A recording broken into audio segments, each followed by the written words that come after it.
all here playing some more Dungeons and Dragons. Just want to cover the last session real quick, so we're going to kind of go over the script a little bit. I wrote a journal entry for it. So, small shafts of moonlight illuminate patches of floor in the tavern as our heroes take in this oddly terrifying scene, which I misspelled. Two scarecrows have taken up residence in the darkness of the tavern, silent and motionless. Our heroes quickly put them to death. Not wanting to spend too much time describing the combat, you guys made a couple of dead scarecrows while also kind of ruining the tavern at the same time. After that, you choose to get a well-deserved rest, and when you guys wake up in the morning, Gwen is already downstairs having made a lovely batch of porridge. The boys are both at the counter, scarfing it down. Dopey and Kaz, you guys are first up, first to the counter, first to get served 2 steaming hot bowls of porridge. Unbeknownst, however, to Dopey, Kaz's jealousy kicks in. And before he can take his first bite, Kaz uses prestidigitation to make it taste like shit. Which, of course, makes Dopey vomit all over the place, and subsequently makes Gwendolyn think that Dopey is just really offended by her cooking.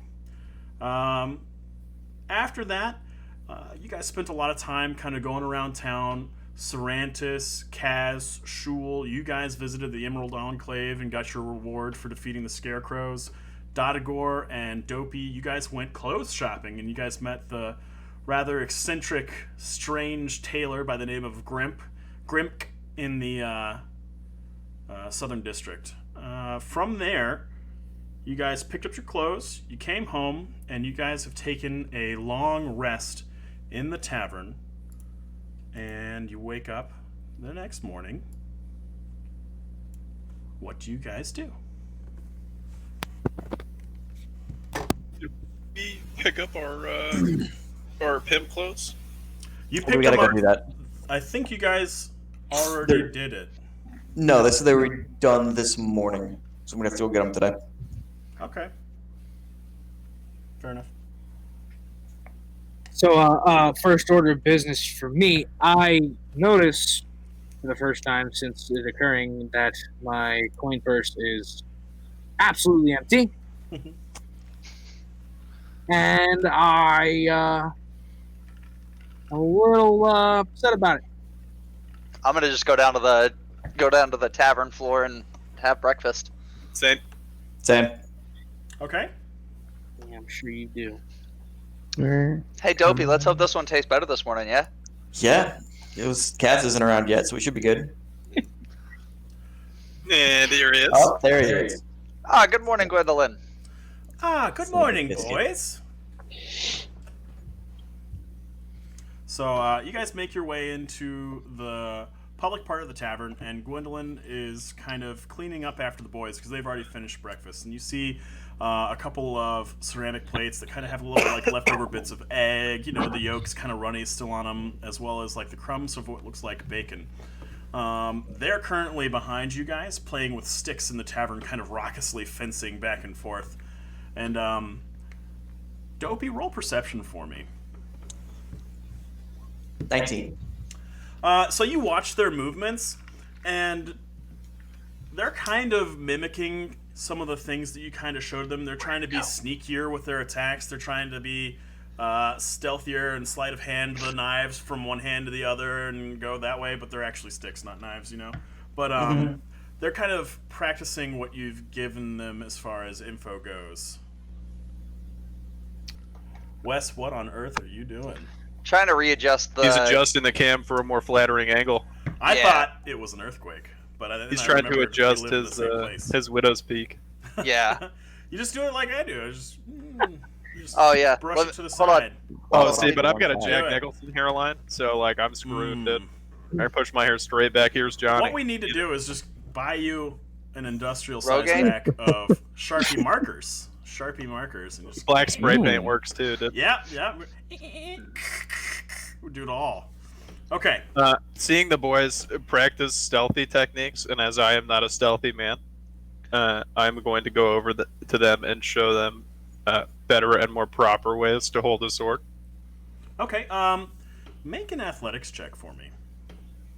Word. Whoa.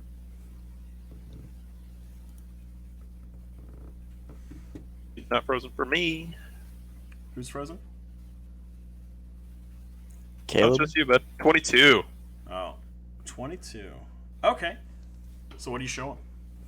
I'm showing them better techniques, where like better places to move and how to actually properly swing. Okay. Come All on. right. So what do you show the kids? I'm sorry, I forgot if you already told me. Just sort of the basics of swordsmanship. Okay. Best way to parry and everything like We're that. turning these kids into brief- adventurers. I'm making sure that these kids don't end up being shank you in the back rogues.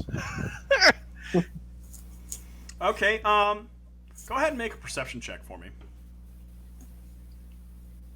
Just Nick? Just Nick. Or you can do a wisdom check if your insight is better as well. 14. I forgot to put the 1. Okay, 14's fine. So you kind of get the sense that the two kids are just slightly terrified of you. Oh, I figured. They do what you say, but it is obvious that they just don't want to risk your ire, if that makes sense. Oh yeah. All right. And That's now the great. music started because I remembered. Okay.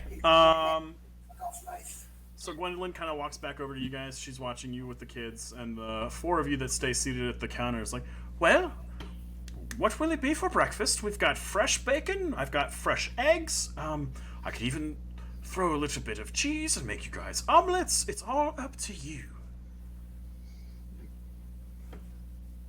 Well, I figured we'll make it easier for you. Just bacon and eggs, I suppose.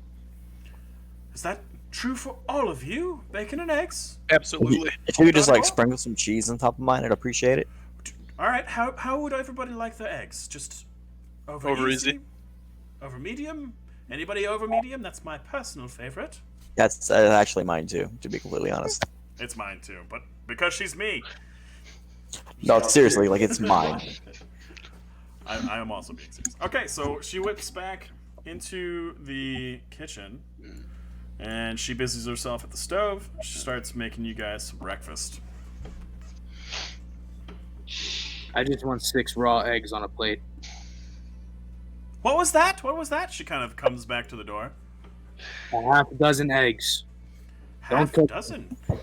In the shell. In the shell, don't even crack the swallow hole. In the Very shell. well. So she cracks the eggs that she's gonna cook onto the frying pan in the kitchen, and then she just fills a bowl with raw eggs, and she brings it over to you.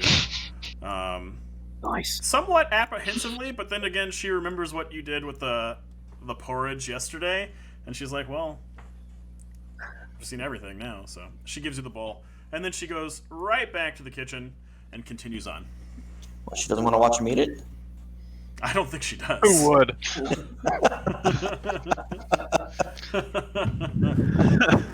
Usually people have to pay for that kind of show. You're not wrong. Oh So- my god. Can anybody tell me where all my coin went? Oh, yeah, actually, pretty sure we all invested all of our money into the bar. Yeah, I have no coin left either. I have like 10 GP. It's like what I got. Yeah, I got I, a uh, couple gold. I have a little bit of gold, but nothing left. We had to pay a lot of money into the bar, and you were sick and throwing up, so. So All of them. I just to remember. recap, no one knows what happened to Shul's gold except for Dopey. So Yeah, well, we don't did know that- talk about investing money, and We we don't did. know how much he had, so we just knew that we split it evenly. We know Dopey took 10. Like, Dopey told us he was taking at least 10 of his gold, so we do know that. right. So that's all that you know, and you don't know that he took all of it. So when Right. Shul says this, it kind of We also don't know how much he had, so Perturbs that you could have guys. been all of his gold. well, you guys should know how much he had because you guys have been dividing up your gold for pretty evenly so much. So Well, right, but But we he, also he had did go off to buy other stuff too, so we don't know how much he spent.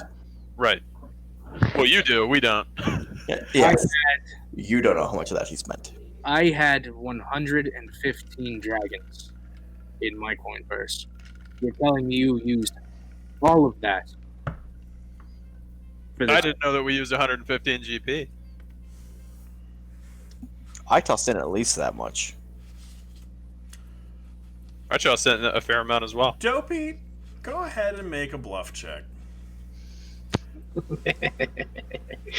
And all of you know that Dopey was the one to grab the 10 gold investment money for Margaret out of Shul's coin purse. Right. Anybody that feels a certain way, that suspects that maybe this was kind of weird, can speak up as well. I wouldn't feel weird because my man's bought me a pimp coat.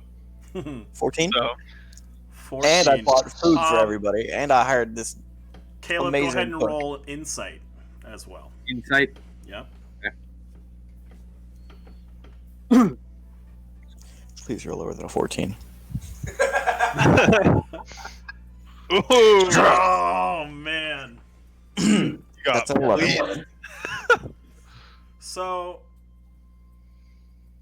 Caleb, Shul, you take Dopey, this innocent-looking, childlike halfling, at face value. He looks up at 2 you feet tall. with his just puppy dog brown eyes and says, "Couldn't be me, sir. I put all my gold into the tavern." Please, And may I have some more? I did go through your coin purse and find the 10 gold entry fee, but you had 105 gold left when I left it. Okay. If you say so. I mean, there is All a. right, so to take a time out, this is super not fun for Caleb as a human to lose all his gold and then not know why. So, I would prefer that you guys not make his time feel bad because in the end, you guys are all friends and adventurers are supposed to be getting along here. Now, that being said, I'll help you recoup some of the coin that disappeared. if you guys want to go on a mission to find this person that has now robbed the tavern, specifically snuck into Shul's room, Only I think I've got some gold too. make another bluff check. And Caleb, make another insight check. Caleb rolled a 19 on the second one. Oh shit! Oh! So, Shul is About to get Eldritch blasted off that still stool. looking into those puppy dog eyes. And then, almost like it's an anime, you kind of see that little ting of, like, light that just kind of goes off. And then Sparkles. they're just kind of beadier and more suspicious. Shul, you suspect that perhaps Dopey is not being completely forthcoming with the location of your gold. And as far as the rest of the party, you don't seem to... you don't suspect anything of them. They seem to be pretty straightforward. Now, they did tell you that he was the one that was investigating your coin purse. I split everything I've found on this adventure evenly between all of us. Profit is profit for all of us. It doesn't make sense if you only took 10 gold. I'm missing well more than I would. Me, Shul, no speak good. I'm talking slowly. He's big. Like, into His bowl jaw of just eggs. unhinges when he talks, too, so it's just different.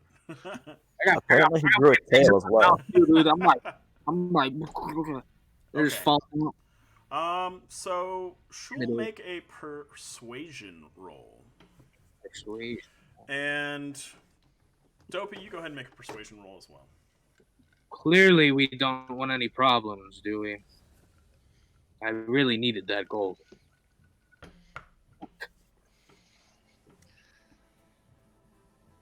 Yikes! Does he I get need gold advantage because he too. knows he's been fleeced? Man, the dice are the dice. Yep, he's fucked. So Don't worry, my friend. I will. So what I'll say is, I will say, help you with my Dopey, share. it is up to you if you want to keep this a secret, or if you want to fess up. It is entirely up to you. I will say that I have had some things misplaced, and perhaps I'm missing some coin. I mean, we do have a resident, not, I don't want to say ghost, but spirit here.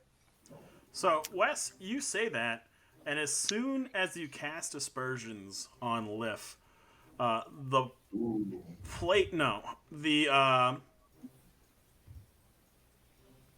chairs kind of behind you rustle before boom falling, and almost seems like they were kicked over. I think you made her mad, bro. All right. Well, I definitely don't think it was Leaf. What does a ghost have the need for gold? That doesn't. To try and cross to the other side, she has to Now, pay the I ferryman. didn't consider this earlier. One of you guys could use the help action to either roll, what was it? It was persuasion, or give Caleb advantage on that roll. There's an rules. I'll give him advantage. I mean, we are close in character, so I mean, I would be. You'd basically be looking out and helping him plead his case. Yeah. Okay. So yeah, I'll give you advantage. Another insight roll? No, this is persuasion. Persuasion. Oh, persuasion. Right. Or do you want me to roll it? Okay, never mind. Oh. All right, go ahead. Okay. Well, wow. You have a +6? Fuck. Yeah. I Well, got a Doc. +7. I That's feel why like I was so sad when he rolled a 10 earlier. All right, Doc. He has beat you with that, and now you're looking at his puppy dog, soulless Snake eyes. snake eyes, with their vertical slit pupils open wide, with sadness at the thought that one of his compatriots, who he has literally laid down his life twice in one fight for, and you feel overcome Then with proceeded to remorse. Did we all Very not all just see sorts of Kaz vile go things. off to the wayside, so he's out of this? Yeah, he's back on the He ran bard away. stage. That's fine. He's doing karaoke. He's got to practice. if someone would be able to come to me with insight on what happened to my gold, I would forgive all. I'm not one to hold grudges. I tell you what, bro. I'm small. I can get into places you can't normally fit into. I'm gonna go upstairs and look in your room and see if I can find your gold. It could have fallen under the bed. It could have. I'm small. I can get under there. You can. So I'll go do that. All right. You better. Wait, never mind. I can't say that right now. As he's upstairs looking around, I go, "Oh, he took it. He took it. He took it." I I mean, cousin, I he would is a not be- halfling. Well, cousin, I and would not be so rogue. quick. I would not be so quick to judge our party as such. Yeah. I would. I would absolutely judge him, but my God, is he a handsome little man? shh, he's coming. He's coming. Good news. I found 100 gold for you. No way. Yeah, it was actually tucked up between the bed and the wall. So I don't know if it like fell off the dresser that's next to your bed and like rolled It must have caught one of my feet or something as I was. or something. Well, I don't know. Go ahead and Could be make tail. another bluff check. What Caleb, make an insight check. I feel like Doc gets advantage because he's got a bag of 100 gold in his I hand. will give you advantage on this roll, Doc. Can I give Caleb advantage then? You may not. Okay. Yeah, you got it. You don't just get to be a suspicious snake every That's fucking it. turn. He got a nat 20. You get to add a little extra onto that. Anything you want. About I'm that. I'm just gonna leave it at I found it between the bed and the wall. Okay. 100 gold. About I didn't count it exactly. You don't want to add like a spicy story or something like that to it? I'm Putting you on I'm the not spot. good with coming up with spicy stories. If All you of a want sudden, to, Dopey's in the go for it. Navy. It's like, welcome aboard, shipmate. In the Navy. I love that song. Less than 2 years, and I'm free. Same, but from the Marine Corps. I got until 2021, So I you got mean the the- Department of the Navy? Get fucked, and then I'm Wes. at 10 years. The men's department. Yeah, Ha ha ha ha The ha. kids The department. lingerie department. I hit 10 in 2019. So, The Nice. stupid department. Leave me alone. yeah. I just hit 1. Welcome to the Bureau of Crayon Eating. I got my game snacks. So you guys have been kind of having a discussion. Gwendolyn is balancing all these plates, just kind of slowly making her way over to you guys until she drops some delicious smelling bacon and eggs in front of all of you. And she's devour cooked it. all of you guys that added like little special things. There's slight amounts of like melted cheddar cheese. She sprinkled some chives on it as well. And her bacon is this special recipe where she's like mixed maple syrup and black pepper and just cooked Oh my it all God. with the bacon. Oh, she giving me that snacking bacon. What's up, girl? I take the coin from Dopey and I kind of grab his head a little bit and kind of ruffle his hair and just give him a real stern, honest look. Say, I'm not mad. I'm just disappointed. You just disappointed dad in the one adventurer in your party that looks like a child. You ever touch me like that again, I'm gonna stab you. you ever touch my gold again and I'll blow you up. Shul just laughs, just like a child would say. The kids say the damnedest things. Yeah. Can I roll D&D intimidation? edition. You want to roll intimidation? While they're going back and forth just under the table, I ready Thorn Whip to kind of pull Dopey or like kind of pull Shul away and Dopey kind of like to get space between them, but definitely helping Shul more, like getting ready to help Shul while all this like talk of stabbing each other and stuff is going down. I love when Okay. the kids are still playing. Roll a stealth check, Wes.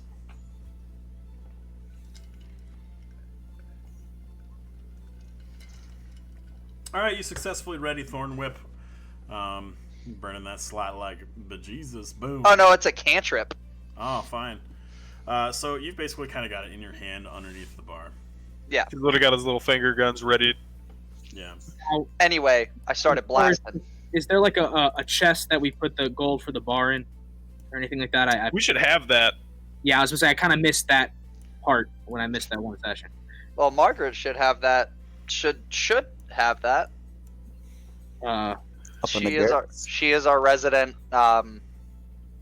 As we eat, I'm gonna point over to the dock and say we got to swing by the tailor. Actually, if you gentlemen wouldn't mind being here, our potential business partner should be here relatively soon. And I would like all of us We here. got plenty of time. I would like all of us. I here to think we discuss did already business. stop by the tailor. Oh, you did? I Okay. think we did. So remember paying for stuff, and then haggling that's trying to right. get the price That's what I down. Well, Yeah, no, no, you're remember because you pay for it. You pay for it after you pick it up. He said. Yeah, Yeah. so I remember paying for it and haggling to get the price down. Yeah, we did. Hmm. Yeah, that was the first thing. We were coming to the end, so you guys grabbed your clothing already. Yep, and then came back. Cool. Okay, we're good. I'm And now you gonna, guys are sitting down for breakfast.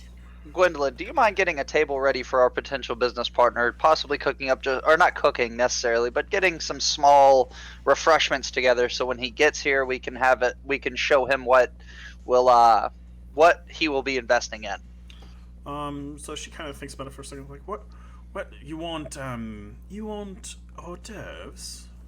Yeah, Some lemonade. something like So, that. she kind of thinks for a second. She bends down below the bar and she brings out a bowl of peanuts. Very well. And I think we just took our first delivery of ale, if that would be to his liking. I mean, if he's an investor in a tavern, one would hope, but I don't know this man. What's his name? Wes? I'm trying to look. Sorrentis. Hold on. Put him on the spot! Yep, trying to look. Dun, dun, He's dun, your dun, man. dun, dun. You should know his name. Yes, there are a lot of people that I know and have to learn about. You can always Wes, ask Eugene. Eugene might Make know. an intelligence check for me. DC 5. Let's see if you can do this. You've always been forgetful memories, Saran. DC 5 should be easy. I'm gonna laugh when he rolls a 4. Rolls a 1. Okay. You remember this guy's name is Melanor Fellbranch. And he sounds like this because I remembered. Of course he does. It's also my generic hero voice, so there you go.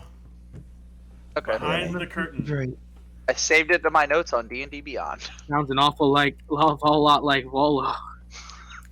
Right? They're cousins. You may never see Volo again. So Melanor may be here soon. Okay. Well, let's So as you guys are continuing to talk, the boys have gotten like super excited with their sword play and stuff, and Luke steps up onto the table and he knocks over the candle, and then he just falls to the ground in front of the other one. Lake runs over and just kind of tries to help him up and dust him off, and you realize that maybe they should busy themselves with something else before your potential investor arrives. Oh, how I wish there was traffic they could play in. This is a family show! I'm just kidding. And he said that in front of Gwendolyn too. Yikes! boys, I have an adventure for you. Come here. I have a task for you. Their ears perk up, and the first one, Luke says, "For us?" Yes, for both of you. Okay. All right, here's what I need you to do. And I bring them in, and I get real close. I kind of like squat down. All right. So Smack all him of in these the face with things, his tongue. all of these things that Dopey has been teaching you about using swords and things like that. Yes. Metadata, you don't know that.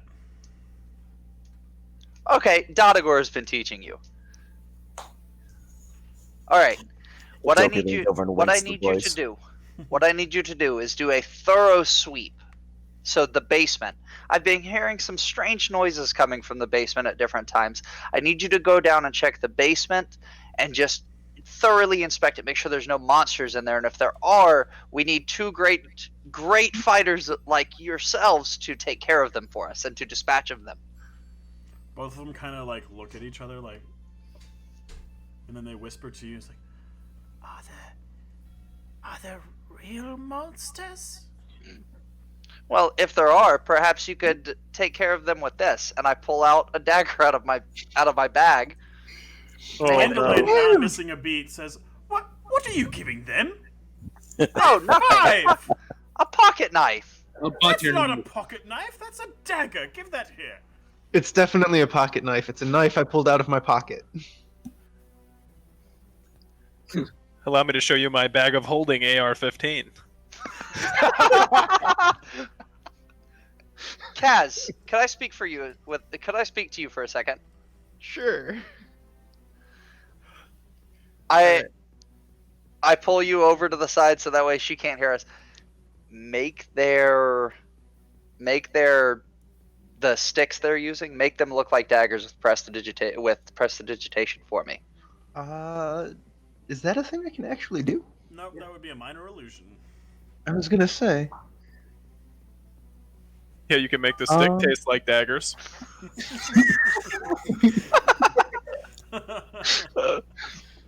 Oh, you can create a non-magical trinket or an illusory image that can fit into your hand that lasts until the end of your next turn.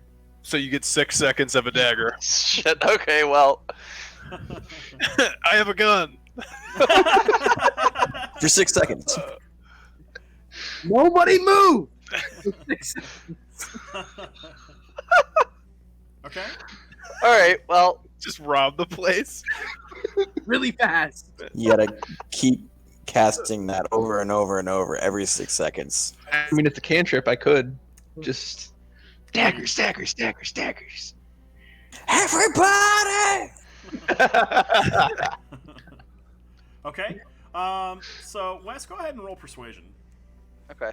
I've got +4.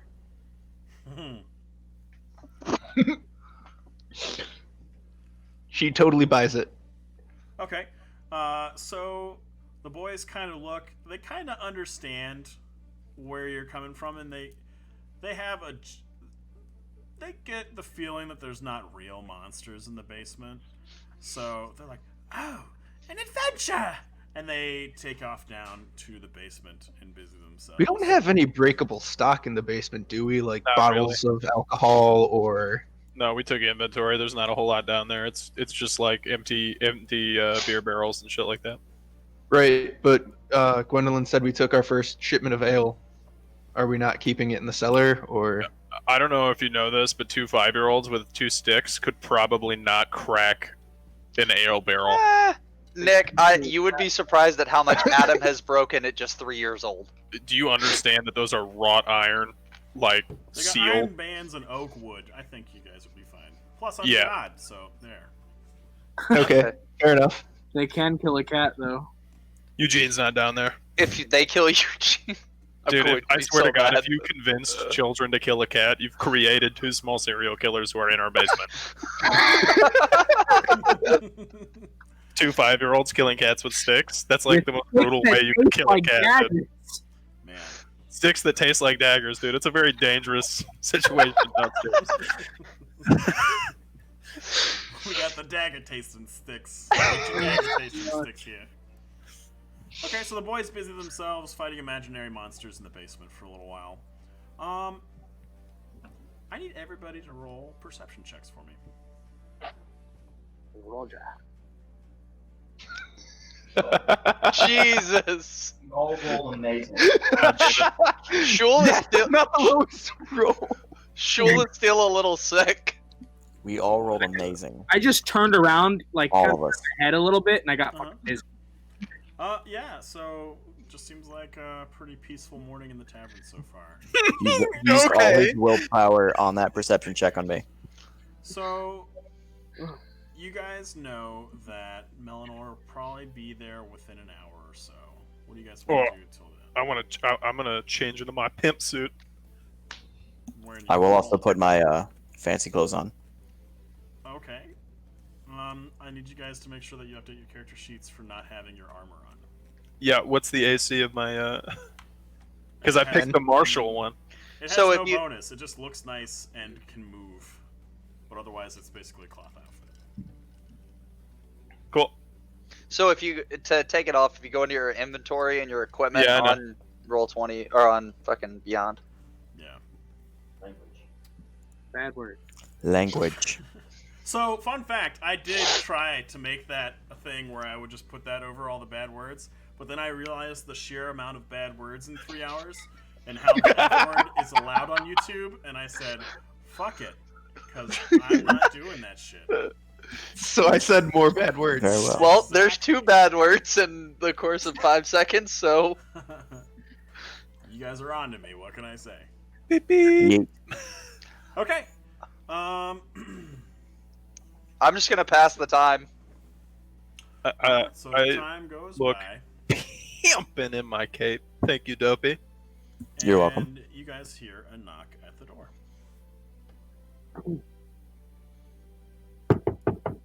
Yeah. Hello? Yes. And outside is Melnor Fellbranch of the Big Boy spell variety. Ah, yes. Ooh.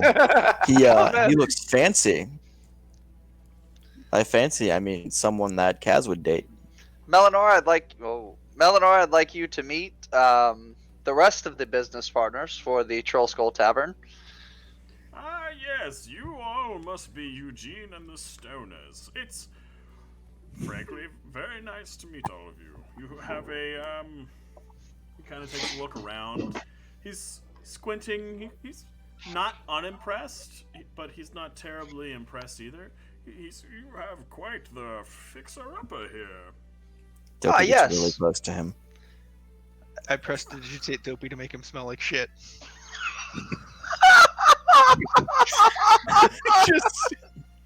just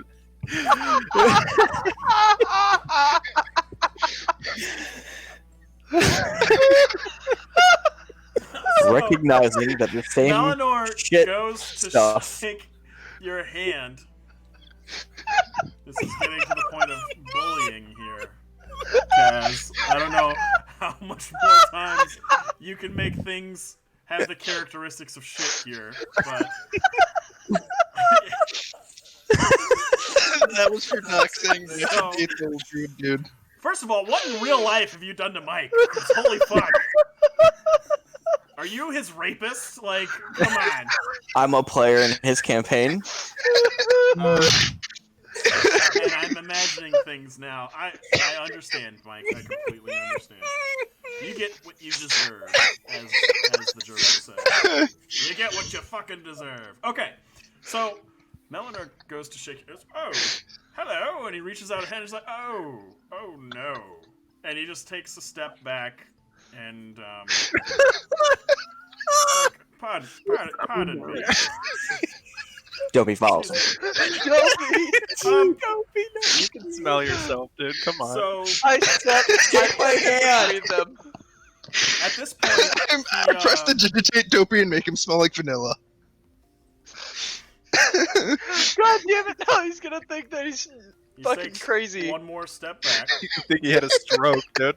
Do you guys smell burnt toast? He's gonna think that he walked up to him and farted and took him. Which is even more disrespectful. Did you also prestidigitate a fart sound, or was it just a sound? No, I make Dopey smell like burnt toast. I'll be I do believe I'm having a I feel stroke. like you as a DM, you take another step closer to him as he's been taking a step back. Yes. He leaves. I'll Oh, no. come back another time. I try to catch. Oh, What the fuck was that? Why wouldn't he shake my hand? I don't know, dude. He really doesn't like halflings, apparently. That's really offensive. We don't need his money. Can we use that as a You can bargaining also chip? smell yourself because you're not accustomed to smelling of shit, so you know that you smelled like shit. For some And would I reason. realize that the person who made my food taste like shit would have made me smell like I shit? feel like I you have would a have so- because I that's have a a strong direct suspicion correlation. that there's a correlation between shit tasting and shit smelling. Joe Big is up That and is- stabs Kaz.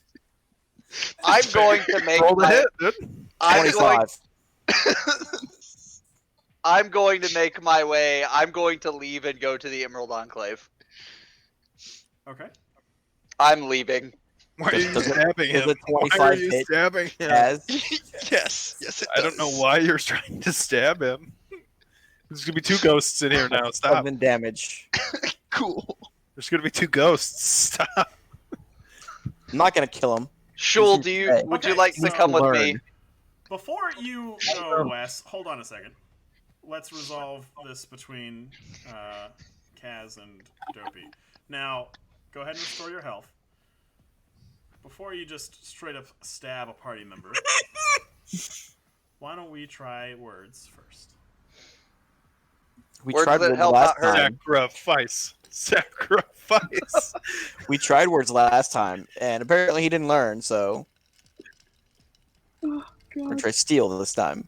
So I will say that I'm a big fan of consequences for your actions. So if you guys do stuff like this, you will have bad things happen in response, right? So if Do we have- people smell like shit, and then you don't, I mean, you weren't metagaming. He took a step back, but if you have a person that wants to take a step back and you keep invading his personal space, for whatever reason, you guys might have consequences for that, right? So in this case, you may or may not have lost a potential investor that will allow you guys to restore the tavern. All because, Kaz, you wanted to play a prank, and Dopey, you wanted a handshake so bad without asking why all of a sudden you smell like shit.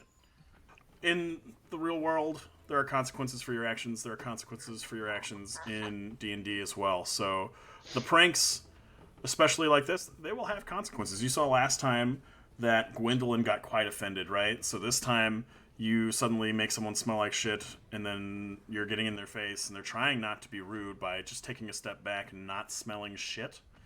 But you guys have to keep in mind that those things are going to keep happening. So you could have potentially lost an investor that would have allowed you to pay for all the repairs for the tavern, pay for the up and up, and start your business. So just keep that in mind. Now, what Okay. really Disappointed dad is now done. what really would have been funny is we would have made him smell like shit, and then he You want us to start that is a- casting cantrips on a fucking mind. druid? Yeah, Have an idea. Jesus Yeah, it Christ. wouldn't that work. might have not have been so great. Okay. Yeah. Have an idea. So what do you do? On an unknown Before- level So druid. back to Shul, or not Shul, but back to Dopey and Kaz. So as I see Dopey taking out a dagger before he steps towards him, can we do maybe like an opposed initiative roll, see if I could take an action before he like takes a step to stab him? Do you still have your whip readied? No. I mean I never unreadied it, It's been over an hour. I feel like you. but I was also going to like before as he took a step I was going to cast Entangle. Also, isn't your whip a cantrip anyways? Yes. That's an instant, right? Well, so Dopey, you're pulling a dagger. Is that correct? Yes. Okay. Wes, make a perception check. Dopey, make a sleight of hand check. Perception. Okay. He saw it. We'll see. Yep. So you Hey, do bud. see the dagger. Now, both of you make athletics checks, Okay. Oh. and this will be what allows us to tell who beats who to the punch. Oh! You like I that? beat the rogue. Damn, So- son. Your arms are pinned to your side as you draw this dagger by this entangle spell, as vines appear from nowhere and wrap you, almost like a spider wraps a fly in his web. What do you want to say there, Wes? We are not going to stab each other. A, making another ghost, and B, the fact that because of all of this, we have possibly lost not only a possible business partner, we have possibly tarnished my name at the Emerald Enclave, who I am a new member of.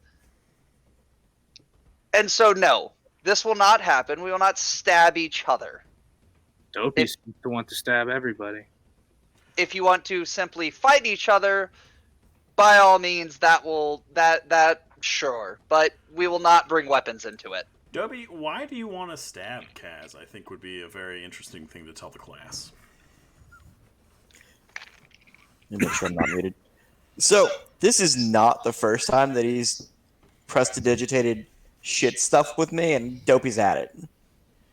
Once, yeah, okay, fine, whatever. Twice, no. All right, hearing this, I'm gonna step around my boy Shul over here and step up to Kaz. So, you like pranks, do you? A little bit. Roll intimidation. You can make an intimidation roll as well, Mike, just as opposition. It's gonna be. Oh, okay. Oh no. Oh, I can no. get real intimidating real fast. I can make him not You feel like- real good. You like whittle planks, so don't far, you? so far, Kaz is not very intimidated by Dodagor. Just looking at you weird. Continue.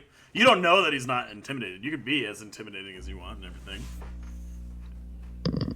I think it's good to know that you like pranks. I'm quite a fan of them myself.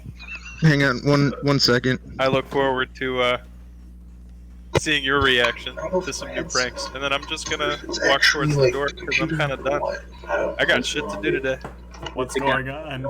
Weenie Hut Jr. Going to Weenie Hut Jr. All right.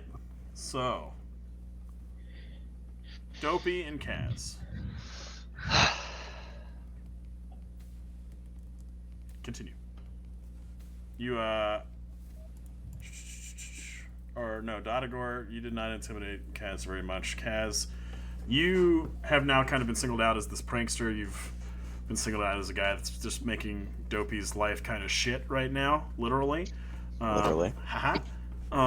So, what do you have to say for yourself? First, I would like to apologize. I hadn't thought about the consequences that this would have. Secondly, after the consequences thing, I had an idea we might be able to leverage that with the Enclave. Okay, I'd If like he to doesn't hear it. know. So I'm assuming that Fall Branch didn't check to see if magic was involved. If none of us know that anything actually happened, we could lie and say that he just doesn't like halflings and try and see if we can push for more money. No. We are not going So your to strategy is accuse bribe- a potential investor of racism, and using that to blackmail With- him into further spending more money investing in the tavern and dealing with you guys. With that, I walk out. That entangle lasts for a minute, so I follow. Okay. for a minute, Dopey's just going to be stuck in entangling vines. As we I talk, try and cut him out of the vines. as we It's like, talk. last time you were real sorry, but I feel like you guys had a game since then, and Mike was like, "Yeah, I'm gonna get him back for that in this game." So, like, your character apologized very sincerely to both Dopey and Gwendolyn last game. So, And now Gwen's still standing behind the bar watching you Yeah. fucking be an asshat again. Exactly. So, wonderful things are happening. I'm gonna work on that. I try and cut Dopey out of the vines. Okay. What do you use to cut him out? Probably. I think I have a dagger. I might. I really hope you're not about to use a rapier to try and get somebody out of some rope, dude. Just like he just perforates got a it with a dagger. bunch of holes He just until it's just lightly pokes it like 75 times. It's like By a the tattoo time you're needle. done searching for whatever you're going to use to cut him out of it, the vines this entire time have just kind of been modeling and turning brown and then gray, and then finally they just kind of fall loose and crumble apart and fall off of Dopey. All right, so who all Yeah. left for the Enclave? I left for the Enclave, and Oh, I'm just chilling outside. I just didn't want to be inside with the tomfoolery going on in there. Okay. Because I'm just going to end up killing somebody and it's going to be a problem. Is anybody going with you to the Enclave? Does anybody want to go to the Enclave? I'm only taking Shul. Okay. You don't want to take me in my pimp clothes? If you, Dodagor, if you would like to come, you can. Sure. I will go. Okay. So you guys make your way through the city, once again finding yourself walking down the lane that turns from tenement housing into finely masoned stone fence, or a wall, I should probably call it, that's kind of overgrown with beautiful flowering vines. You get to the brass, intricately carved gate, and it looks like it's been opened recently. Like, only a few vines have magically, like, grown back into place to hold it shut. And I wait for what normally happens of just the, like, the voice that lets me in. Anything? Do you say anything? Melanor, are you in here? You hear, oh, Malinor just came back, but he didn't look too terribly pleased, from Jareth Falcon, the disembodied voice. Yes, I know. I wish to speak to him with my two more competent business partners. Oh, well, very, very well. And the vines unentangle, and the last couple of vines grip it and open it up. And you guys enter the Enclave. And again, you guys are enraptured by the beauty of this just extra seasonal garden. Is Melanor anywhere to be seen? Make a perception check.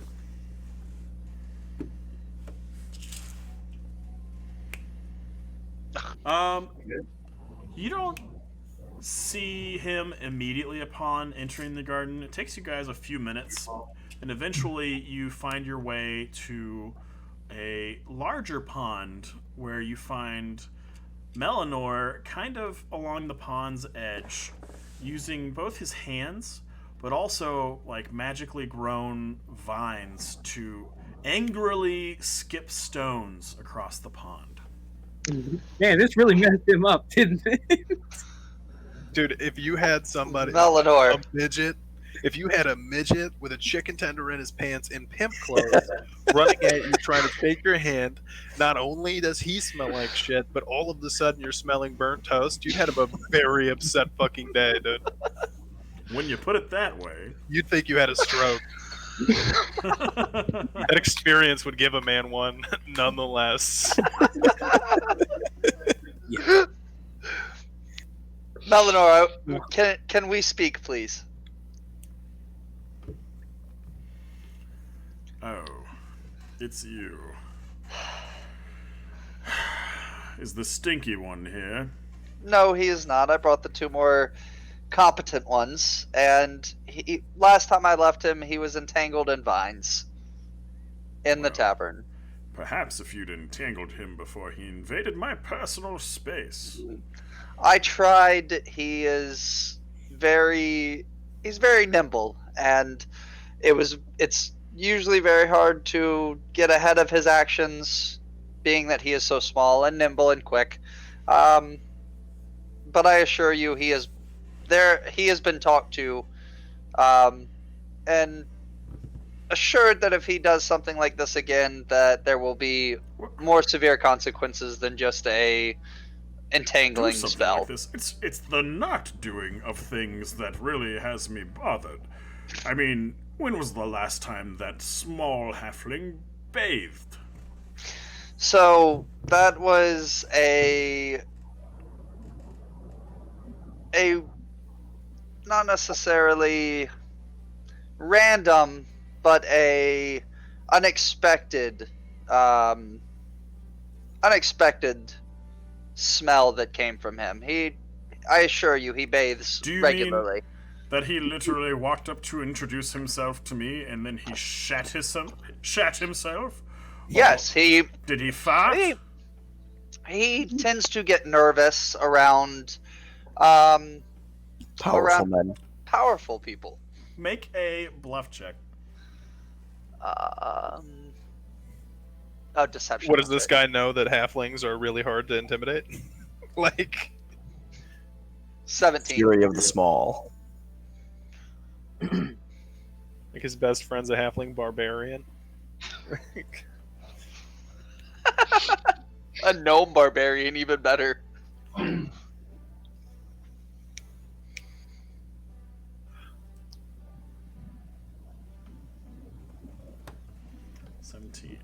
Okay. Ooh. Well, fair enough, I suppose. Everybody farts. I mean, who hasn't eaten something that doesn't disagree with them every now and then, but that's no excuse for not invading my personal space. And I know, and he has been talked to about that. He is from a much smaller family, a much smaller tribe, where everything was where personal space wasn't necessarily needed. They were very close. He's not He quite kind of sophisticated. chuckles a little bit. He's like, well, aren't they all from small families? I mean, he is and he the gives you a halfling. little elbow in the side. Wait, Wow. is he actually a halfling racist? I brushed past it. So I brought myself and two of my business partners. Can we please discuss the business that we were supposed to when you came to the tavern? Well, if he's really involved in the day-to-day operation of your business, I don't know if He's not. that would be a wise investment on my part. He is not involved in the day-to-day. He is, believe it or not, as immature as he can be, and as not necessarily immature, but unknowing to personal space. He is actually a very useful companion to have. He's a bit of an idiot savant, if you will. Yes, he's very good to have on adventures, and as you know, we are an adventuring band and an adventuring party, and so it is good to have someone that has his skill set. Financially viable. Well, this is certainly not my first dealing with a halfling, so I'm not necessarily accustomed to how strange they can be. I do understand a little bit about them not being accustomed to perhaps life in the city. Go ahead and make another perception roll with advantage. Okay. Plus 5. 23.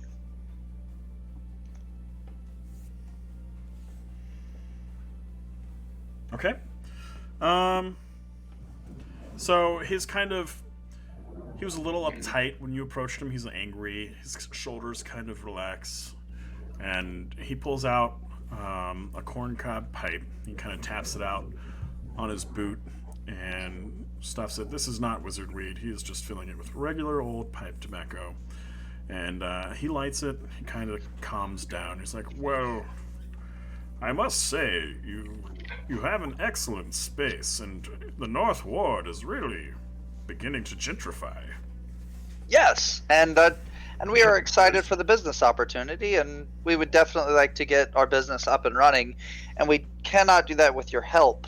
But I do have a counter offer to what you offered me the other day. I kind of twitch and flinch a little bit. I don't say anything, but confused.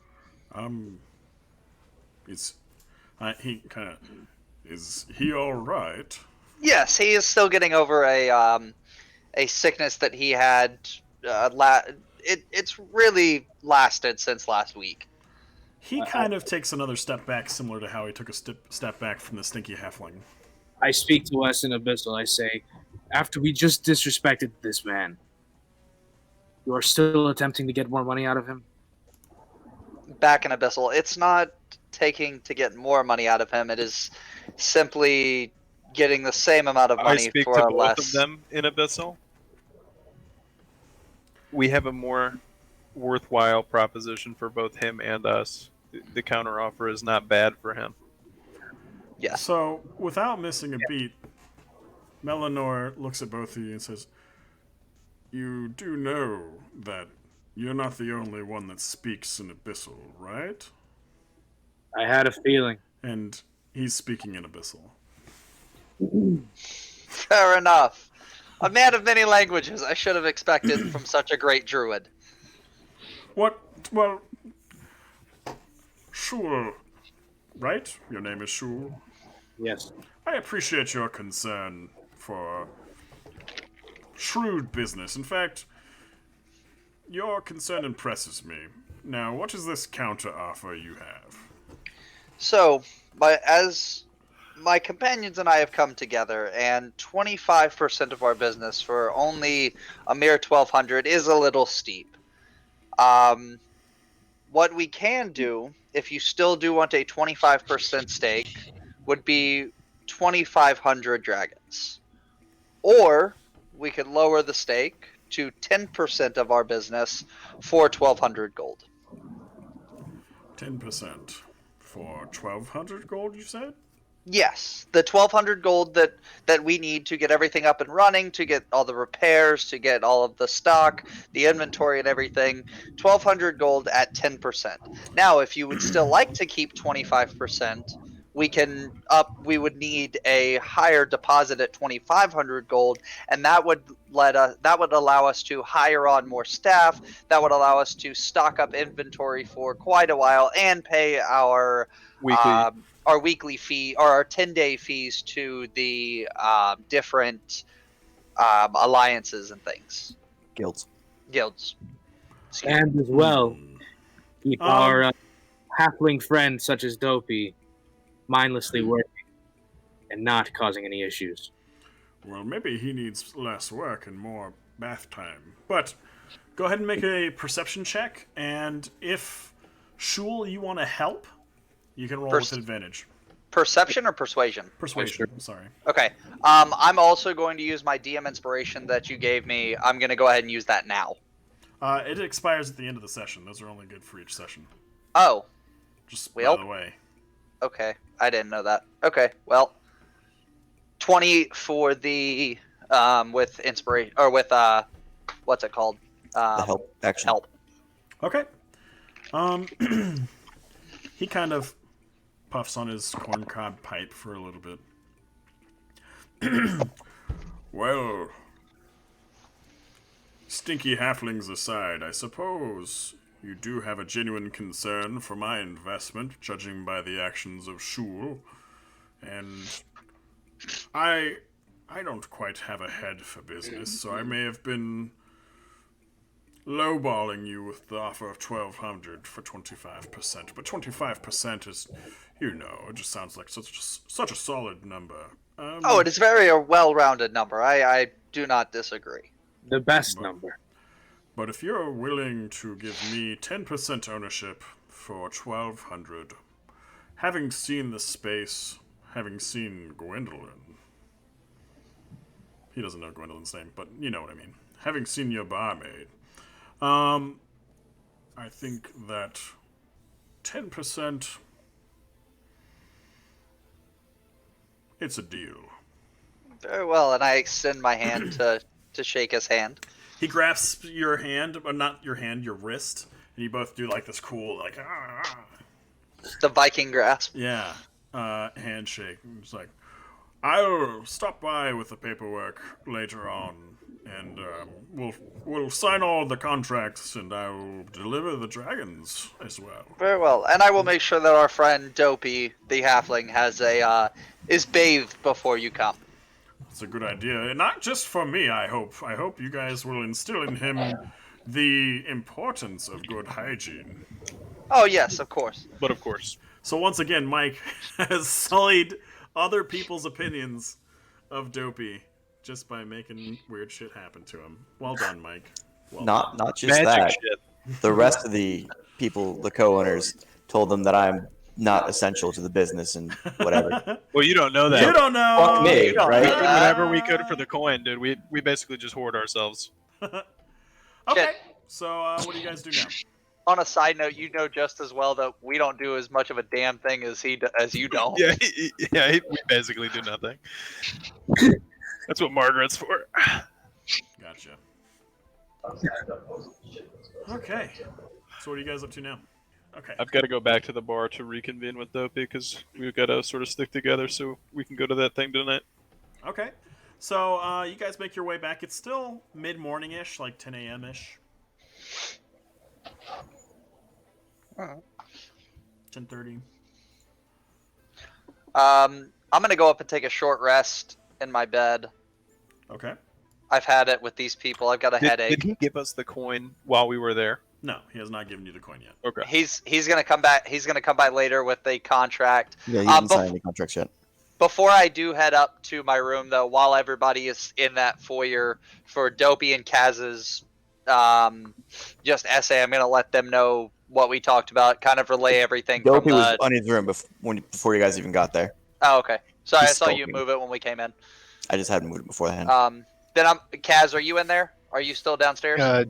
Yeah, I'm Okay. sitting at the bar, kind of just like thinking. Okay. Weighing the About life. consequences of his actions. I'm just gonna recap everything we talked about with Kaz, so that way, like I said, he's got an essay on what's going on.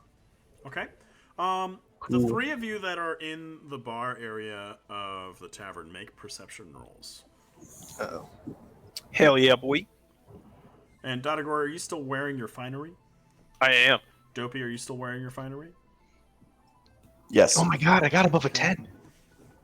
Okay. 16. Okay. So, as you guys kind of saddle up to the bar, you see a rat just scamper from around this area here kind of over to the stairs area to run upstairs. I would have tried to attack it and kill it if What it did you ran roll? past me. 16. How do you do that? I would have just. It's kind of gross, but I would have stomped it. Okay. So as it runs by, go ahead and make an athletics check, or just make an attack roll, actually.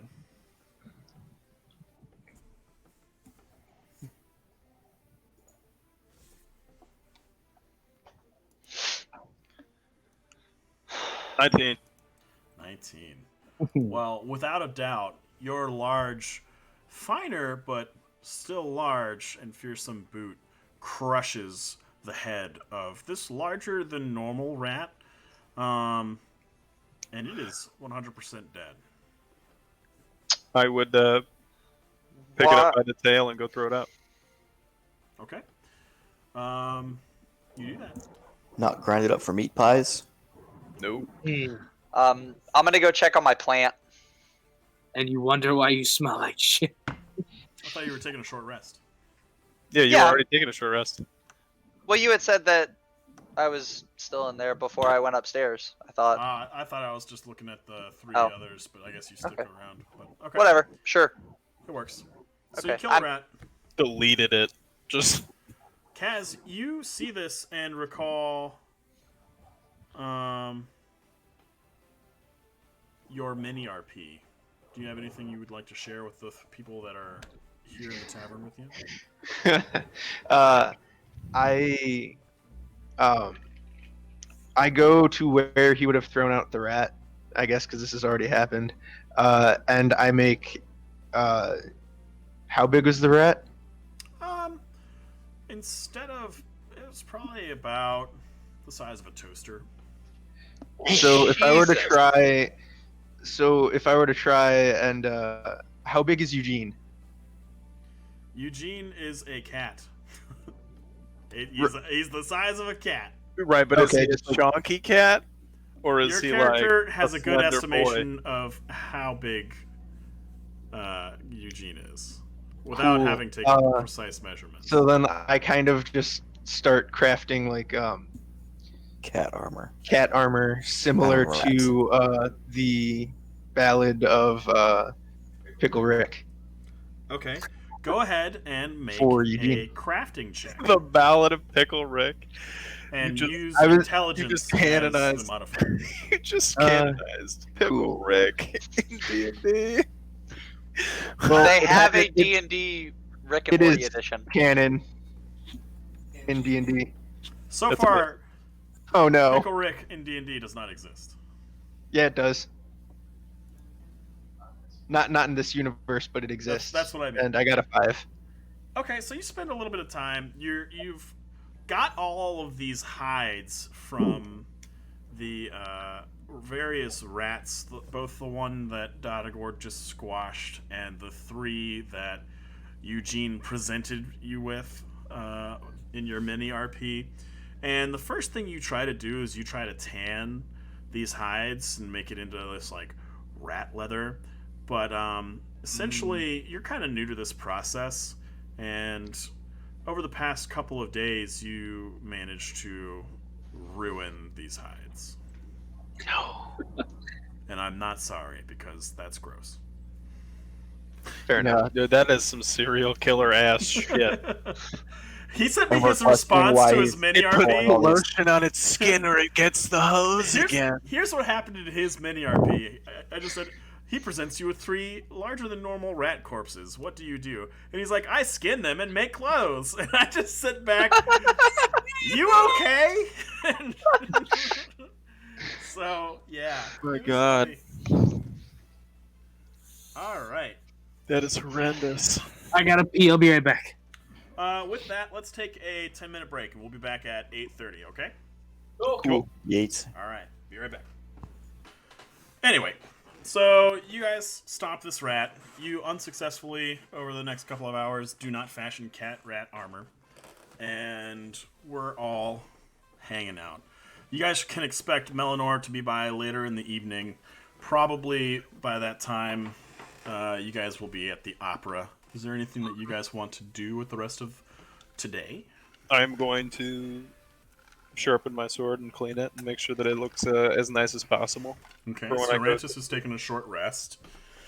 So keep in mind that the original invitees for the opera were both Kaz and Dopey, but Kaz, I guess you just don't have fine clothes for now, but you and Dodagor can go, obviously. Now, anything else? Anybody else? Shul? I'm just hanging at the inn, Okay. I guess. All right, so we'll move on. It gets to be about, and you guys have lunch. Yeah. You guys grab a little bit of dinner, and now is the time that Dopey and Dodagor, dressed in their finest, make their way towards the opera. Does anybody else just want to go along? Try and maybe just like hang out? You guys can't get in, obviously, because you look gross. Nope. Because you look like peasants. Okay. Puh. Just All right. Let's see. He did say black tie, so Yeah. And I got my nipple tassels on and everything. Nice. I got my tendy tassel on. Very, Yeah, you do. very nice. So, what we'll do... When your AC doesn't go down that much because you can't wear heavy armor. My AC went guys- down. Arrive. Ooh, Yeah, didn't we get a pimpin' box? went down by 1.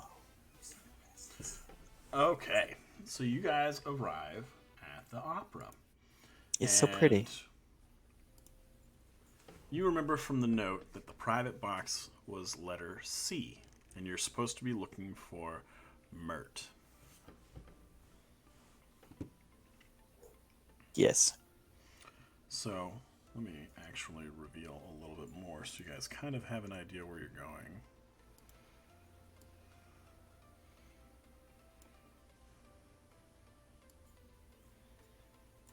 You could also just kind of hand your tickets into any of the NPCs you kind of see here. I'm gonna go up here, talk to this guy, hand him my ticket, ask him where the box C is. Same. Okay.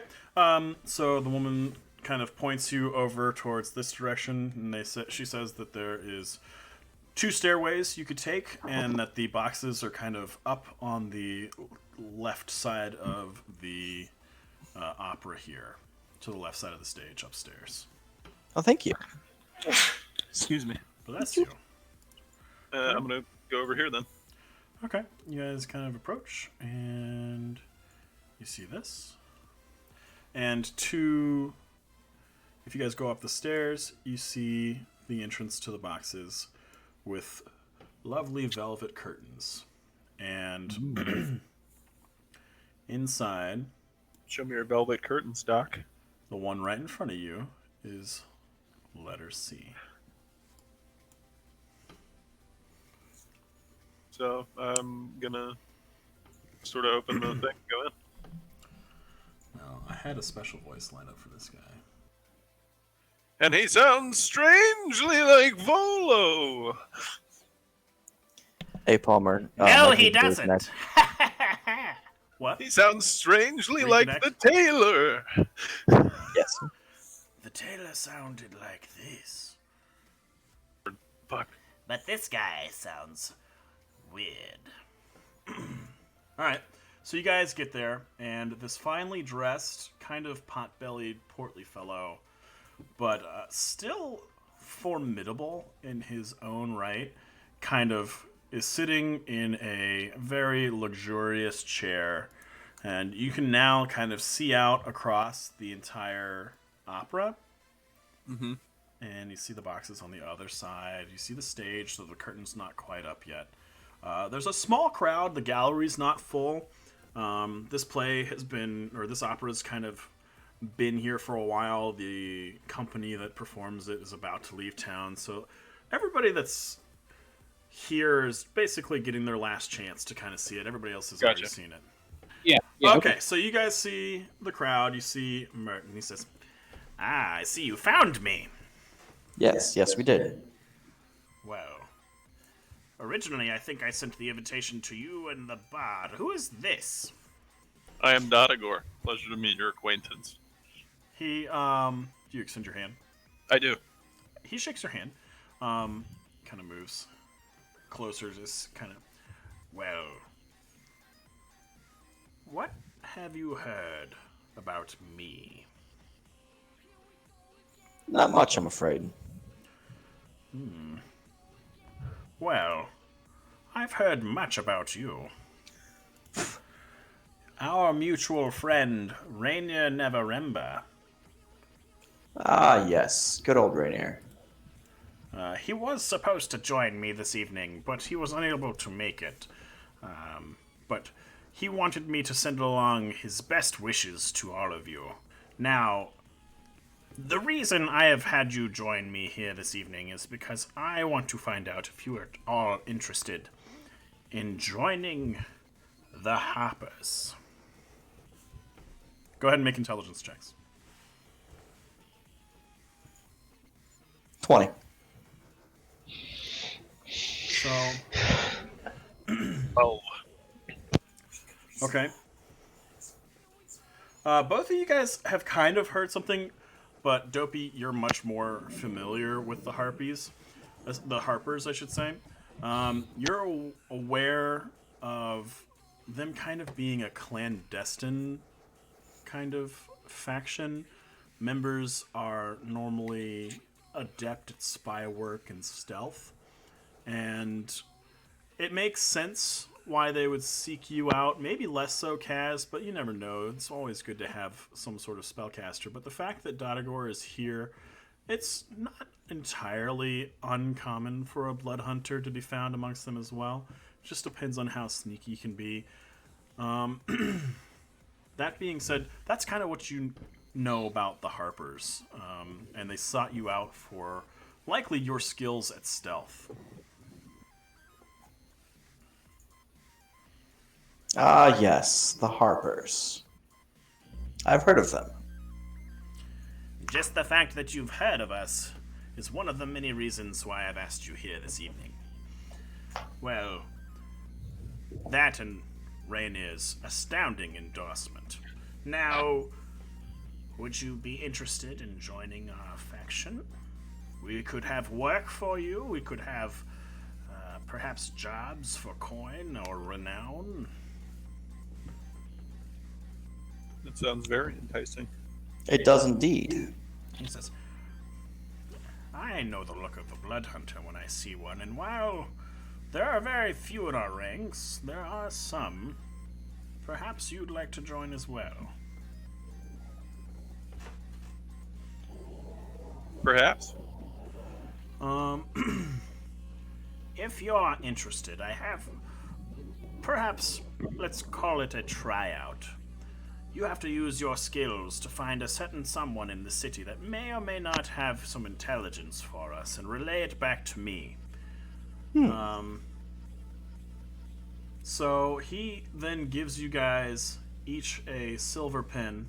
And it's like, you're free to join me and enjoy the opera for this evening if you like. However, it is getting later into the evening, and I'll tell you a little bit about your first target. Maxine is a horse. But not just any horse. She's a talking horse. A talking horse, you say? I do say. And he goes on to kind of explain that she is a just massive Clydesdale horse that pulls a cart that kind of takes people around the city. And her being intelligent and being able to speak makes her an excellent spy. But she's still kind of a horse, and you know, they love their freedom. So she's not an agent of the Harpers, but she has frequently cooperated with them to kind of pass along anything that she may have gathered. And he's like, yes, well, you must find Maxine and see if she has anything of importance to share with the Harpers. You can meet me at the Yawning Portal or even the Springing Dragon. I make my face known there occasionally. Who doesn't love a nice fight with a cold mug of ale every now and then. True. I know I do. But yes, let's do that. You let me know if she has any intelligence for us. Okay. Before we go, I do have a quick question. When you get information from her, how do you normally compensate her? Well, maybe that's why I'm not too successful. I've never considered compensating her. I mean, what use does a horse carrot, have with? Perhaps. Maybe I have no need for you. Maybe I should just go find her myself with a carrot. I mean, he kind of sits there and ponders. Like, meh, I already paid for these tickets. You do what you wish. Very well. Okay. Do you guys want to sit and watch the play? Just so you guys know, it's the Fall of Tiamat is the name of the play. Dopey looks at Dotagard. What do you think? You want to stay and watch? You want to get busy? Let's get busy. Let's get busy. Okay. So what do you guys do? So, Dopey's gonna go out onto the streets, and See? you said that she pulled a cart. Mm-hmm. So if she's pulling a cart, more than likely it's for food vendors. So I'm gonna try and head to like an open market type place area Okay. and start looking around there. Specifically, I should actually point out that that Mert is looking for information on the Zentarum, who you guys are kind of familiar with. Yeah. Okay. So go ahead and make some investigation checks, both of you. Do you split up, or do you both do the same thing? I think we would do the same thing. Okay, so one of you roll with advantage. I'm probably better at, You are, yeah. so I will roll with advantage. 19. 19, that'll do it. So you guys kind of walk around the city for about an hour or so. The sun's setting, but as you make it to the last market that you were going to check for Maxine, you see her pulling a cartload of cabbages away from a stall. My cabbages! Being led, or who you suspect is her, being led by a fruits and vegetable vendor. I approach the cart and say, "Hello, Maxine." So, how did you know it was me?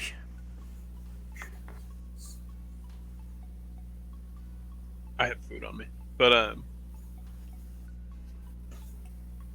I knew it was you because the Harpers sent me.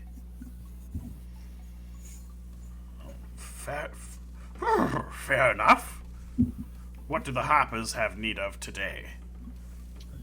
We were curious if there was any information you could share about the Xanthorum. Okay. Go ahead and make a persuasion check.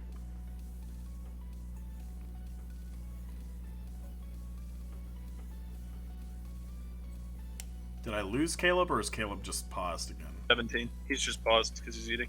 Gotcha. Okay, 17 will do it. So Maxine kind of bares her teeth a little bit, thinking, she says that she gave a ride to a sun elf and a half-orc bodyguard, female, who she picked up and then dropped them off at the Yarning portal. They were talking about hiring spies to find a way into the Xanathar Guild hideout.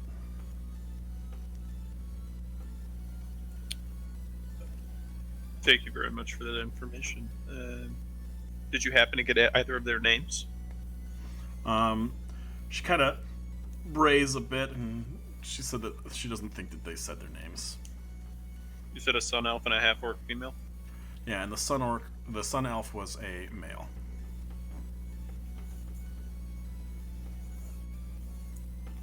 So, while Dotagor's talking to her, I'm gonna go up to the vendor that's leading her and buy a couple of carrots off of him.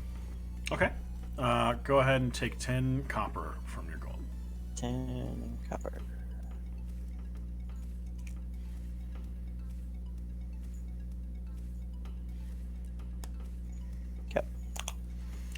Okay. I thank you very much for the information. I would appreciate it if I could come by and speak to you again sometime. I believe that my friend here has something for you. She kind of And cocks I- her head to the side. And I present her with the carrots. Okay, Like she arm kind of straight up above my head, trying to hold it to her because I'm only 2 foot tall. okay. She kneels down and she starts munching on the carrots out of your hand. Obviously, she can't pick them up and hold them because she's a fucking horse. Right.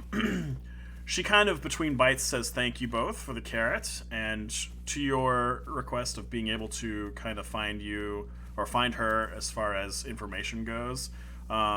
She does not have an issue with it. She's all over the city all the time, and you keep the carrots flowing, and Yeah, she can she's help down. Right. any way that you want. All right.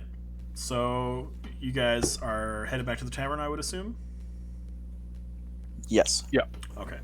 So while this has been going on, about the time that you guys leave, we find ourselves at the tavern where Melanor Fellbranch comes back and gives a little on the door.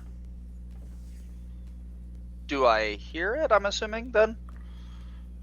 Make a perception check.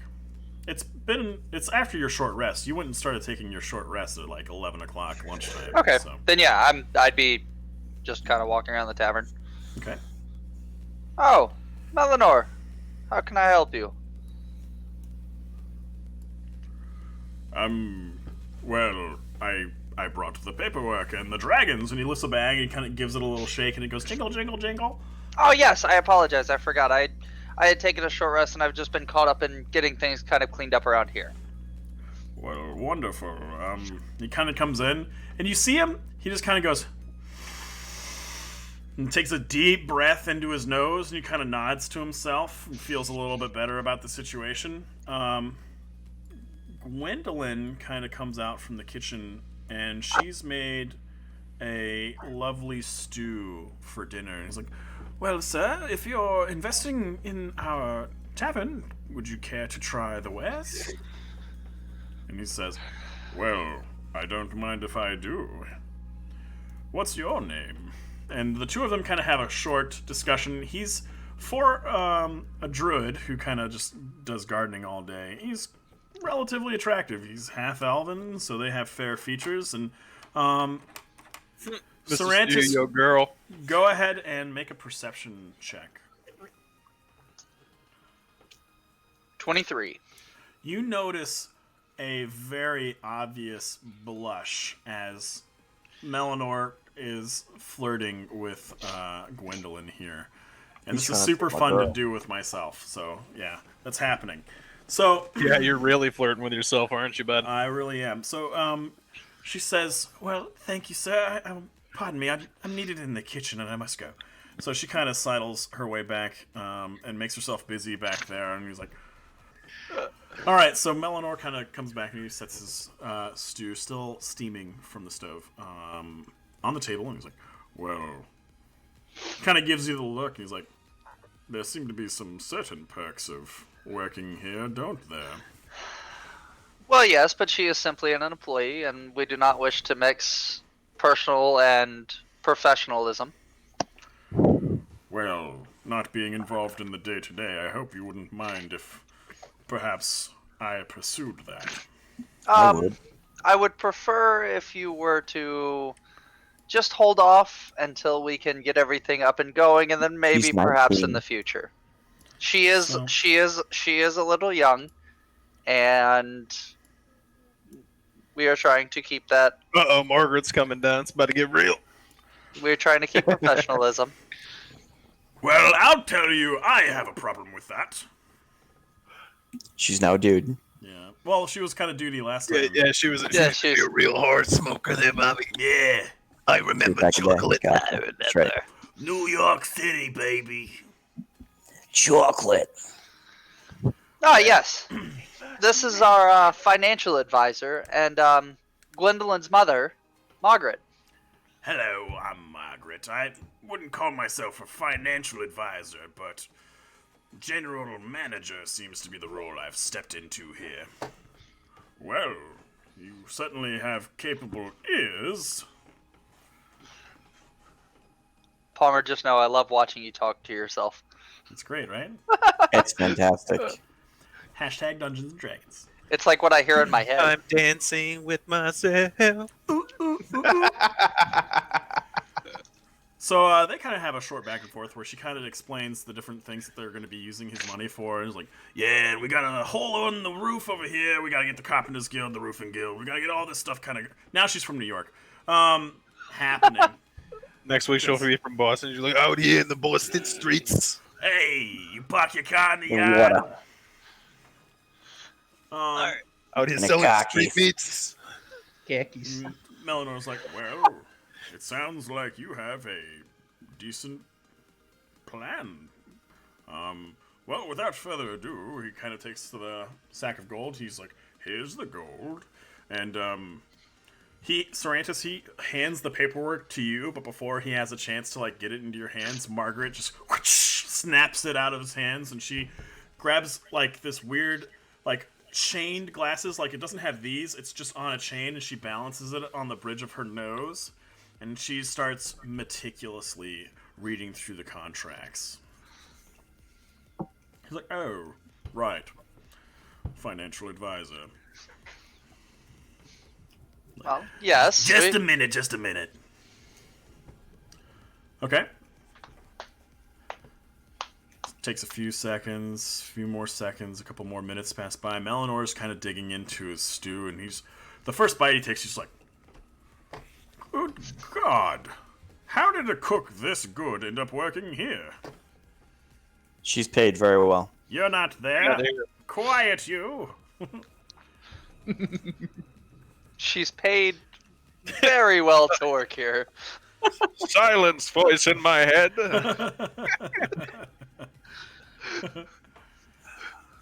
So she's paid very well to work there, okay. Well, hold on to her as he takes more and more bites. So, again, Margaret grabs her corncob pipe, at the sight of which Melanor is like, oh, I also have a corncob pipe because the DM only knows about corncob pipes, and that's it. He doesn't know about the ones made from willow. So they both kind of tap out, and she's got a little bit of tobacco. He's got a little bit of, oh, what kind of tobacco do you have? Well, I just found it in the marketplace, you know. Nothing terribly expensive. He's like, oh, we'll try some of this. And they kind of, he loads her pipe, and he loads his pipe, and they both start smoking. As she finishes up, it's like, well, Sarantis, sir, these appear to be in order. This contract states that for a 10% stake in the company, he will invest a sum of no less than 1,200 dragons. Very well. Thank you. I trust your judgment, and I trust your reading. And she says, no, you must read this. You Very well. Read this. And she hands you the paperwork. Very well. And I... You spend a few minutes, you read it. You obviously don't have the head that Margaret does for personal finance, and you skim. It's okay. She's just like... and she rolls her eyes. She's like, well, I've got business to do, so... nice to meet you, Mr. What was it again? Melanor Fellbranch, at your service, druid extraordinaire. It's like, oh, he's a druid too. He's all right. He's coming. You know, he's making his way in the world today. No, and then she's like, druids, and she departs and goes back upstairs. Well, thank you for your contribution, and we are happy to have you as part of our company. Well, and I mean, are we done here? I was kind of expecting for 1,200 dragons, perhaps you'd give me a tour. of course. Well, here's the first floor, and there's our stage. Yes. And upstairs is the second and third. Yes. You have a bard? That's lovely. That's lovely. Hello. And he follows you. Then this is the kitchen. Ah, yes. Necessary for the making of food. There's And- these 2 children in our basement. So he kind of climbs down the little stairs like, oh, and who are you? He says to the little boy.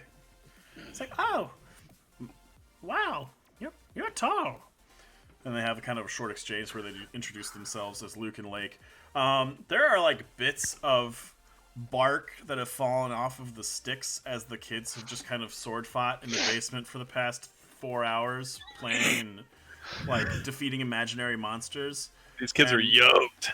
Yeah, and he's just looking around the basement. It's like, I see you've already provisioned some stock here. Is this from the Ventners Guild? Yes, this is so. Also, what we had amongst us in our pockets as a party, we had Margaret go ahead and stock at least a little bit of inventory. So mostly for our breakfasts and lunches and dinners and such. Mm-hmm.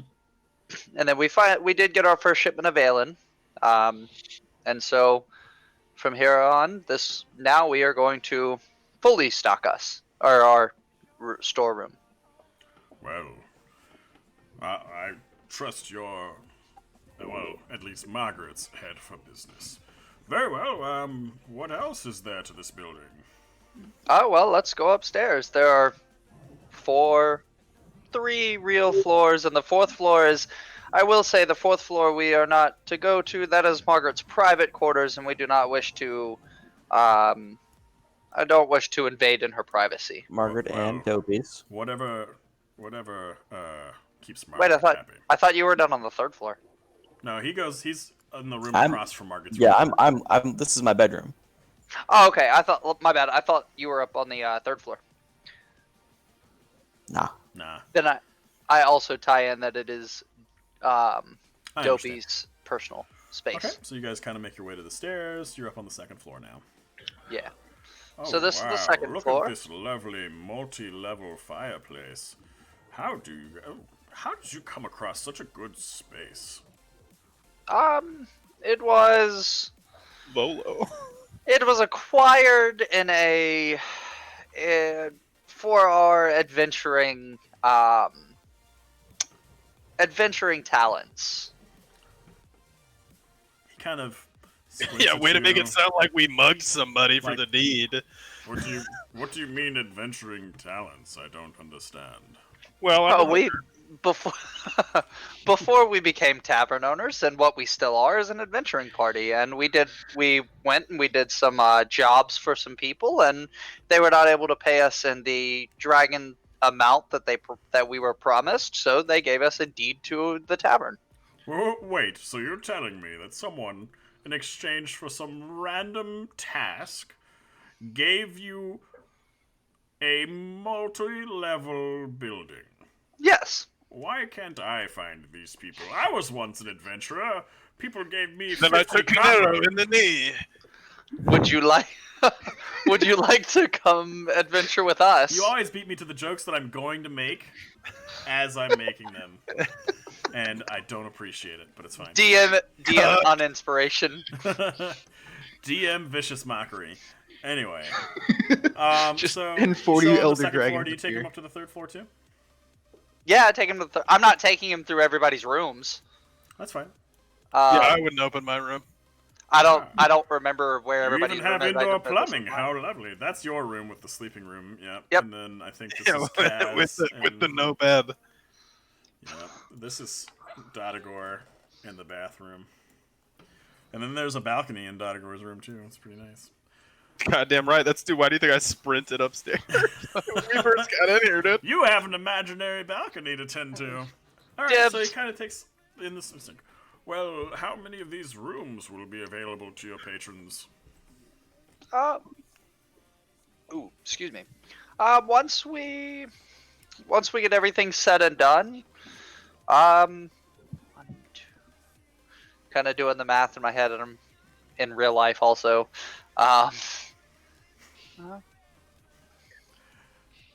We could probably have... Shut up, Caleb. I'm not good at math. Oh, Okay, counting is hard. 1, Math for 2, Marines. 3, Well, 4, 5. I'm trying to figure out how many rooms we're... 5 bedrooms. Now let's look at the screen here. 1, 2, 3,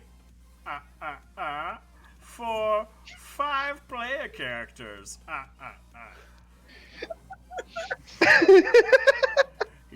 He looks at you and he's like, On the first day of Christmas, my true love gave to me 5 PCs.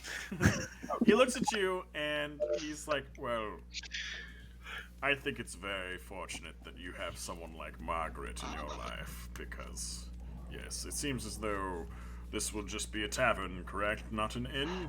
At least not in the usual sense? Probably not in the usual sense, because also, believe it or not, the short one you met earlier is actually pretty smart with business. We have come to find out over the last few days. The sneaky one? Yes. Do you really just give him the thumbs up? He's like, yes. Very well. Okay, so make a perception check, everyone that's still at the tavern. And, Doc and Dodagor, you guys are kind of on the... You're approaching after this grand tour. You're kind of still on the outside of the tavern. You can make perception checks, too. Oh no. Dopey's preoccupied and sees nothing. Okay.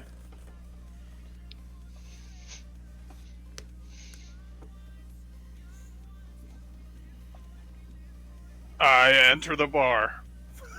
I feel like that's what would happen. Wait, is these... Okay, so Wes, you got a 9. Mike, you got 15. Caleb, you got 19. Dodagor, what was your roll?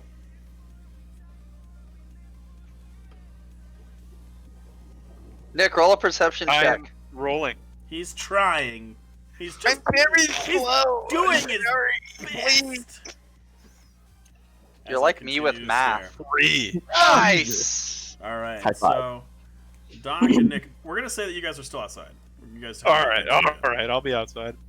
You don't hear anything, but Strum from his guitar. upstairs, Shul and Kaz, you guys hear a shriek from the basement. Serantis, you Oh shit. do not. I start making my way to the basement, Okay. remembering that we had small children sword fighting in the basement. You guys arrive, and there are just an overwhelming number of rats that are in the basement. And before It's you a guys horde. can actually get down into it, several of the swarms of rats make their way I'm sorry, you into the said swarm? tavern. I did. Oh boy. So Okay. there are rats erupting from the basement, and there are rats squaring off against each child. Oh dear. Fuck. Oh no. Oh god. Mass chittering, and I need everybody to roll initiative. And I don't Oh remember god. the scene from Ratatouille. It's about to get real Dishonored up in this bitch. Oh. Yeah, it is.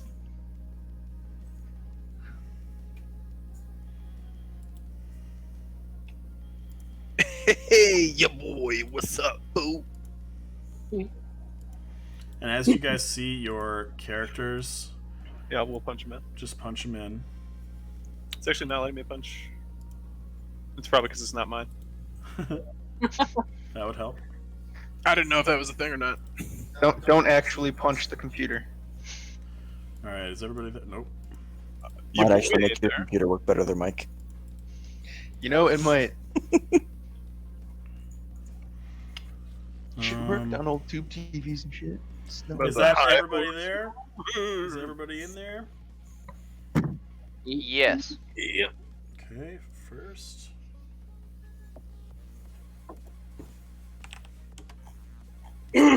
Now, wherever Dopey and Dodagor are in the list here, we're going to skip you the first time.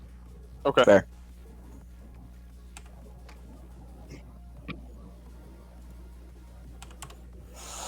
Okay. Now let's make this descending. And first, Dotagor, so we're going to skip. First up is Kaz. Cool. I able to make it to the basement without taking an opportunity attack? So right now, just keep in mind looking at this, the stairs are right here. There is a swarm that... On the stairs, yeah. There's a swarm on the stairs, but you can move to basically this spot right here at the top of the stairs without taking an opportunity attack. Okay. I'm gonna do that, Oh, they're gonna hate Wes and then because there were monsters.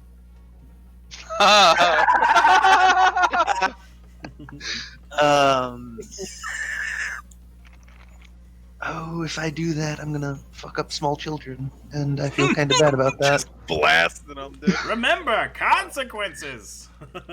Yeah, I know. We just had that. He just makes the children smell like shit. Everything they eat tastes like shit. Well, if there and were rats, throw them up against the wall with thunder damage, Yes, please do not And- do that. potentially deafen them. So let's. I guess I'm gonna stick to rapier attack then. Okay. I'm just gonna run in and like start trying to. I don't know. Like I'm scrambling eggs because I'm assuming they're on the floor, with my rapier just like. Okay, roll an attack. oh, and I'm in my pimp clothes. I'm on the Same. third fucking floor. +4. I don't even hear anything. So just so you know, you didn't hear anything, but Melinor's ears pricked up, and he says, "Did you hear that?" And you said, "No." No. An 18. And he said, "Well, come with me. I think something's awry." 18. That will hit. Cool. So you take your rapier and you kind of stab it into the swarm of rats, and you roll damage. 5. Yep. Okay. So you see that you skewer one rat outright, but before you can even withdraw your rapier out of the swarm, he's overcome and overwhelmed by other rats who start swarming their way towards you. I wish I had more offensive spells. What else would you like to do? I don't think I have anything I can do as a bonus action, so I think that's all I got. Okay. Up next is Shul. Or Shul, you're already at the top of the stairs right behind Kaz right now. Okay, And and you can if probably see those rats right I in front of you. do push through the rats on the stairs, can I get to this point? Where? Right. Yeah, take one attack of opportunity, though. That's okay. Go ahead. Okay. Probably not going to hit you. Unless your AC is 5. Nope. Okay, so the gnashing of tiny teeth kind of fills your ears as the swarm tries to take an attack at you as you walk down the stairs, but you manage to like kind of wall walk a little bit and jump off over to where Luke and Lake are kind of cowering, using their sticks to try and batter the rats back. Beautiful. So I'm going to cast Arms of Hadar, Okay. and it's a 10-foot radius all around me. Tendrils come up and smack and fight my enemy. Just your enemies? Yes. Okay, go ahead. I believe I have control over them. What is it called again? Arms of Hadar. Okay.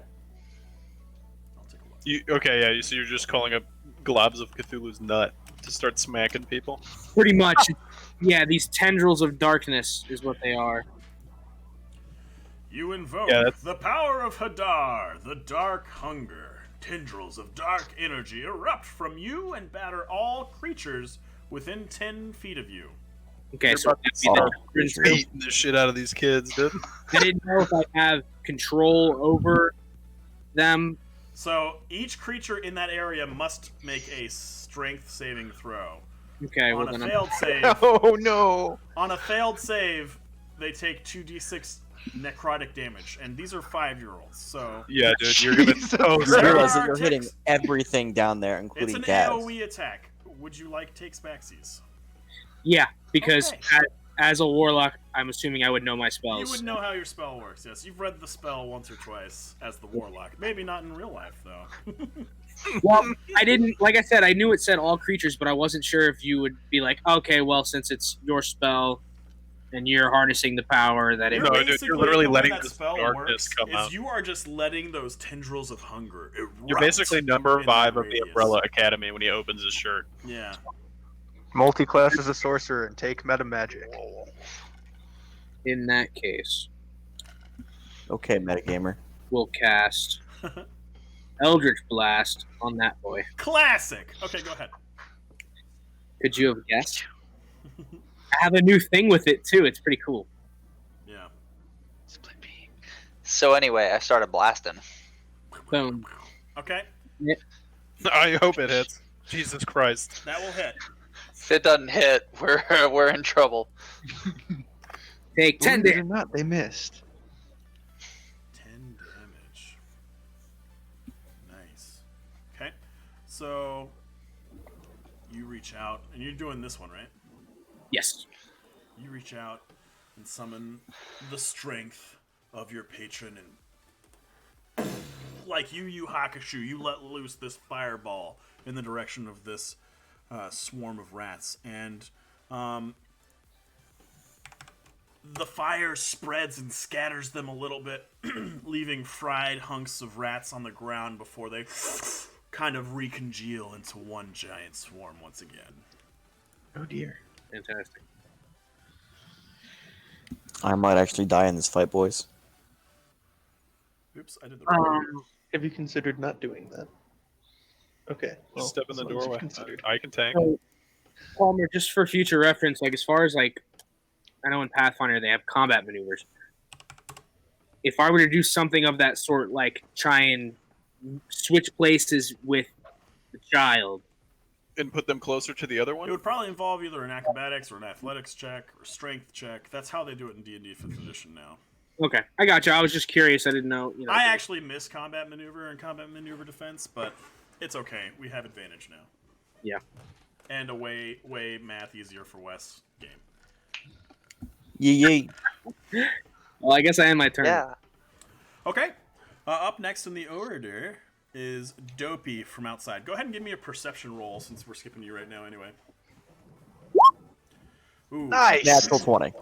Well, you hear it now. You hear the feet of these swarms of rats scratching into the wooden floor of the tavern.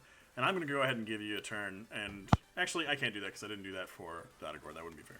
But you know something's amiss, and you can get Dotagor's attention. It's like something's going on. And you both... Absolutely. why don't you both go ahead and make your move action right now? Okay. Well, I'm also going to draw my weapon since he told me what's up. That's fine. 10, 15, 25, and then 30. I can go in. Okay. I'm just inside the door. Perfect. Okay. I have my weapons drawn too. And then the rats attacked. Fuck. So, One of these children about to All get 5 PCs lived in harmony. And then the rats attacked. the Fire Nation. All right. So first up, we're gonna do this one. Who's gonna square off at Dotagor? They're gonna try and bite your ankles. Does a 16, 18 hit? A 16, 18 hits for sure. That's a 34. I forgot to add the modifier. So you're gonna take 2d6. Oh god, that's like 40 damage. Take 3 damage from these I just saw your rats. roll, by the way. Yeah, I didn't GM roll it. It's fine. Cool. Okay. The next one's going to come across here and square off against Dopey. And Shit. Does a 17 hit? Yes. Ugh. GM roll again. Takes 6 damage. I'm looking mighty hurt. Okay. And then this one is going to move 3, 4, 5, 6. That way. It went to the third floor? TPK. To the Ran straight up the stairs. Whoops, no. Wow, how did I do that? Jesus! It's large now? It went up this way. They found more rats to the board. And It became the Rat King. and then he's gonna move a little bit. Wow, stop stretching. Just move, That's Daniel. beautiful. And moves there. The ones in the basement, the first 2, this one and this one, both swing on Shul. Oh, cool. Well, at least they're not swinging on the kids. 16 and a 6. The 16 hits. Okay. The 6 hits, because you're squishy. Take 7 damage as they bite your hand. Oh! This one is going to scurry up through a hole that you guys had previously not seen, and make its way to the first floor of the tavern. Shouldn't have Eugene seen that and told us about it? Yeah, no shit. Eugene has been doing his damnedest. He's already killed 3 rats. True. The fact that you guys never took that as a clue to go look for anything is not Eugene's fault. We didn't know that they killed 3 rats. And Kaz I don't chose know he not to killed tell one. you guys either. Gee, thanks, Cass. Thanks, Kaz! Again. So that's the last rat. And up next is Serantis. Well, being that I hear commotion going on downstairs, Keep in mind, this is the one that goes downstairs. yep, so 5, I 10, just wanted 15, some super 20. So then 10, 15. So 20 would put me at the top of the stairs. Okay. 25. I'm going to keep continuing down the stairs because, I mean, did I hear that one come up at all, or? Probably, maybe. So you're taking him down this way through this door here. Make a perception check. Okay. 13. When you're down here, you definitely hear the skittering of rats and the chittering of rats. Okay, then I'm not going to continue down the stairs. So it was, let's see, 5, 10, 15, 20 puts me here. And then 25, 30. Is there like a double move in D&D is like with Pathfinder? Yeah, you just take, You can take bonus a move action as dash. your second action too. Yeah. Okay, 35, 40, 45, 50, 55. Step through the door this way. Okay. You're just like, ooh, lunch. And that's it. That I moved all 60 feet. And right after you, Melanor Fellbranch says, "I heard something this way," and he steps through the door and is presented with a swarm of rats. As he's doing a handstand. Yep. Okay. Do a cartwheel. Now, as you guys hear this commotion,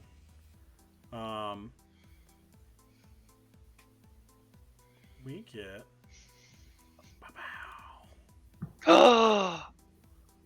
Eugene! Eugene arrives and goes, He doesn't have armor. and he's squaring off with the rats between both of you guys.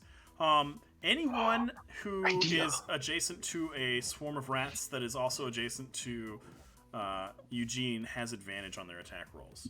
Nice! Hack tactics. And then you guys see I have an idea. across the room Lif materialize. Oh shit. And without saying or doing a word, she raises a hand, and this swarm of rats right here is thrown against this wall. And takes some amount of damage. At least Do they all one. just go splat? Takes 10 damage. Oh my yeah. god! And Love this chick. Eugene swipes a paw and tries to bite one of the rats as well. And he does. Doc, I just want you to know that was a very terrifying sound of your teeth clacking that loud together. It sounded painful. And he just. And this this swarm of rats is frightened. Awesome. Let's see. They knocked prone.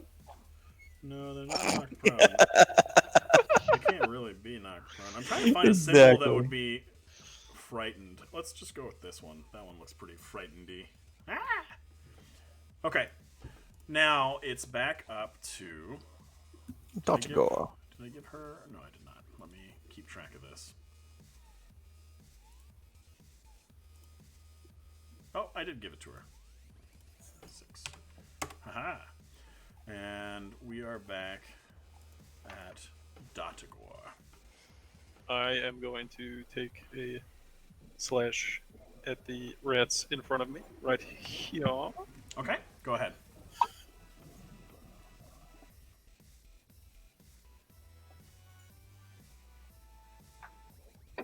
$24. 24. Misses. All right. That will hit. Go ahead and roll damage. 9. Okay, and that's with your sword, correct? Correct. Okay, so they will take a total of 5 damage after resistance. So, boom. Okay, so you swing down into this, what is really, because they're so conglomerated into each other, just this mass of rat flesh. And you cleave what appear to be like 2 rats in half completely before the swarm reforms and chitters further at you. Is that it for your action?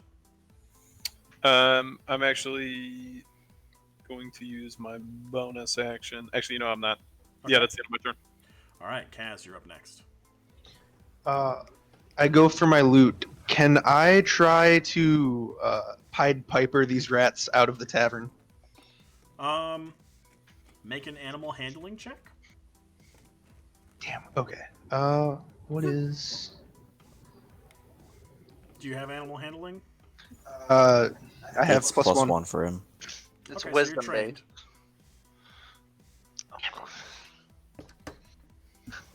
8.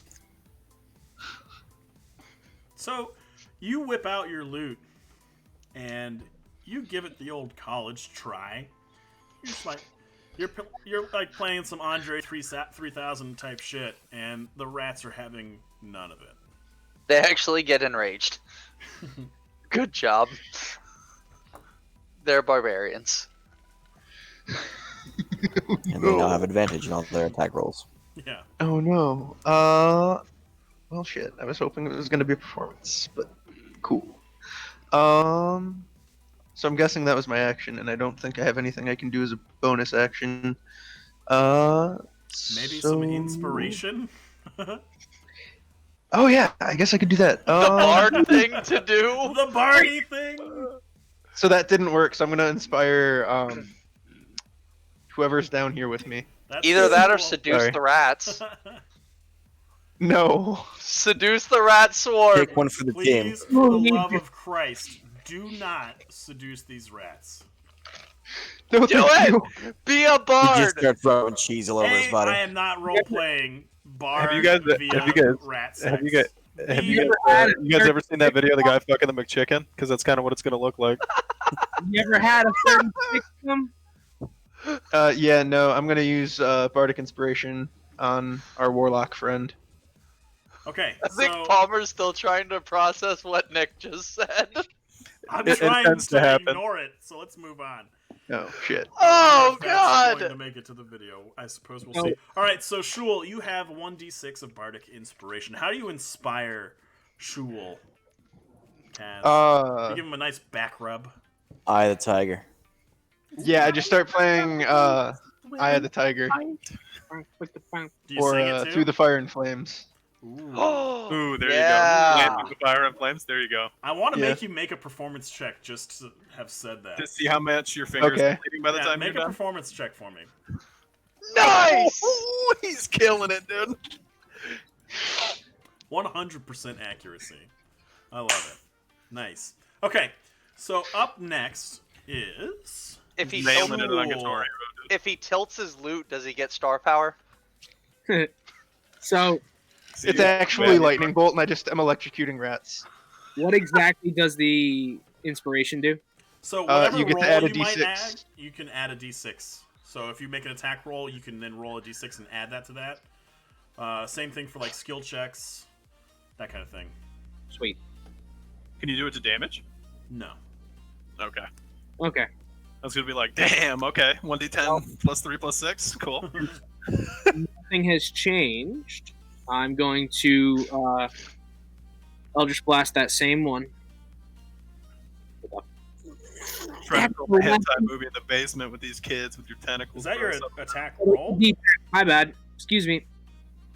If you use the up arrow, it'll go to the things that you've already put in chat, so it's a lot easier. You don't even have to remember macros, just type something once. Right, okay. So 19. will hit. Absolutely will hit.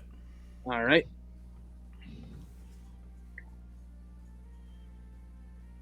Ooh, another 10 damage. 10 frickin' damage. You fricassee a number of rats. And now you can see that the number of dead rats vastly outnumbers the number of living rats in this swarm. In fact, you take a quick mental count. There's 4 living rats here in this swarm, standing on top of a pile of toasted rat brothers. Toasty. Nice. Is that the toast he was smelling? Nah, he just put them in the air fryer.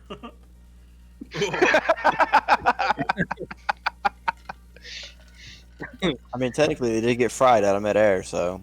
And when that, after I The cast, old air fryer. we It's would actually just Eldritch back, Blast. get away as far as they can. Okay, so they hear your words, and now that there's not a rat swarm on the other side of them, both of them kind of take a step back, and they hide behind the other part of the storeroom. Cool.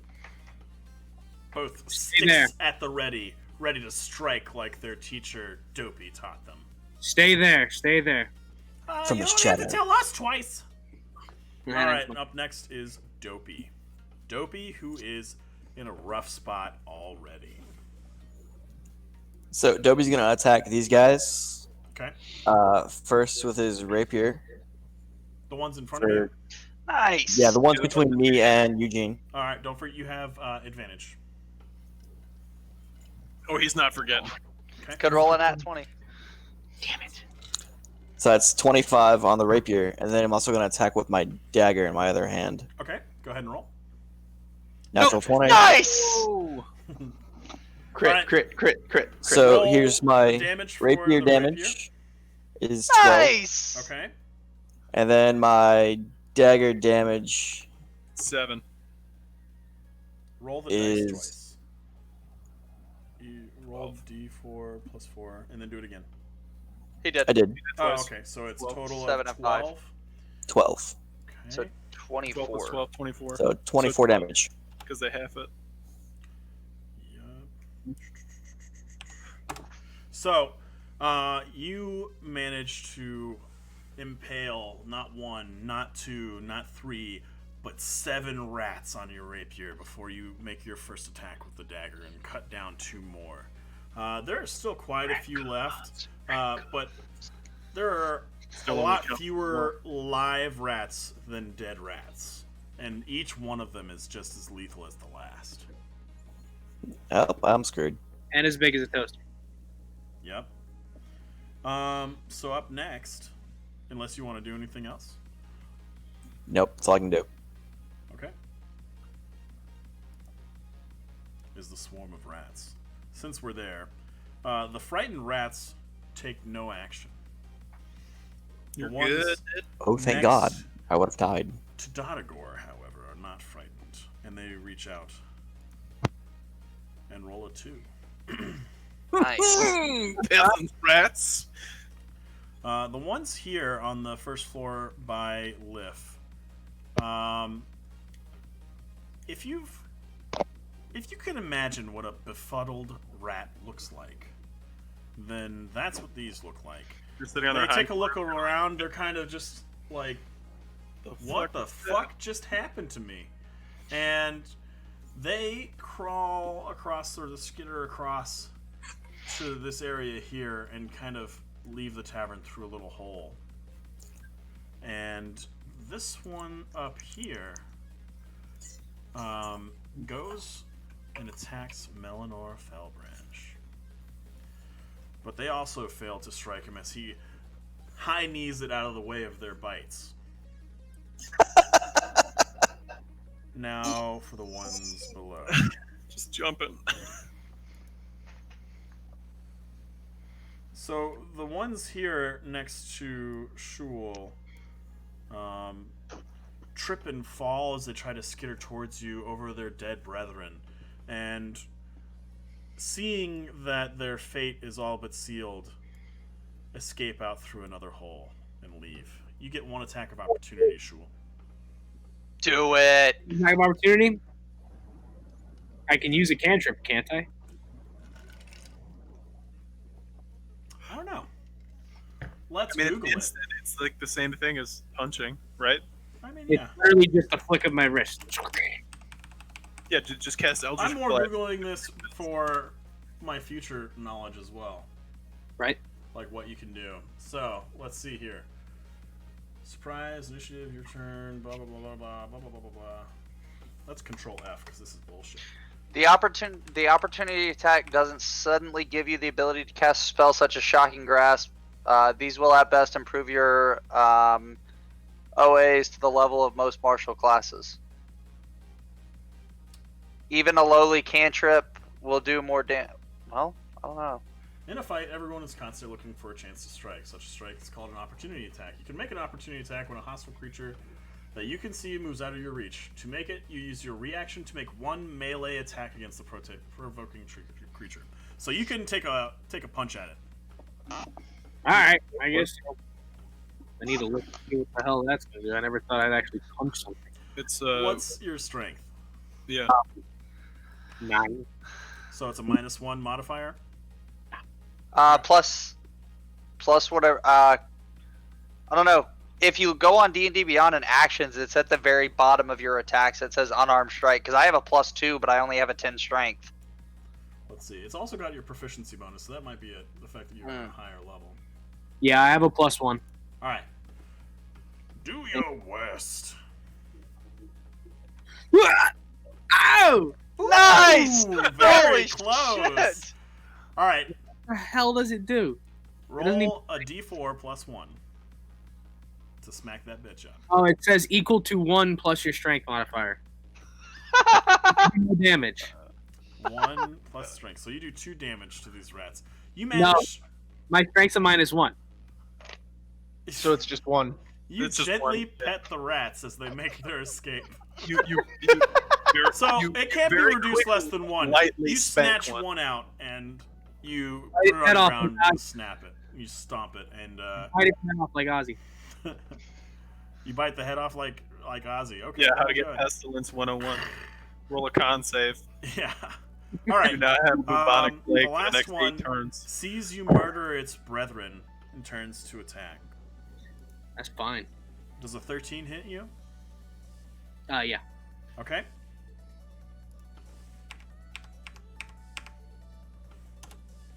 Take 9 damage. Woo! I'm alive.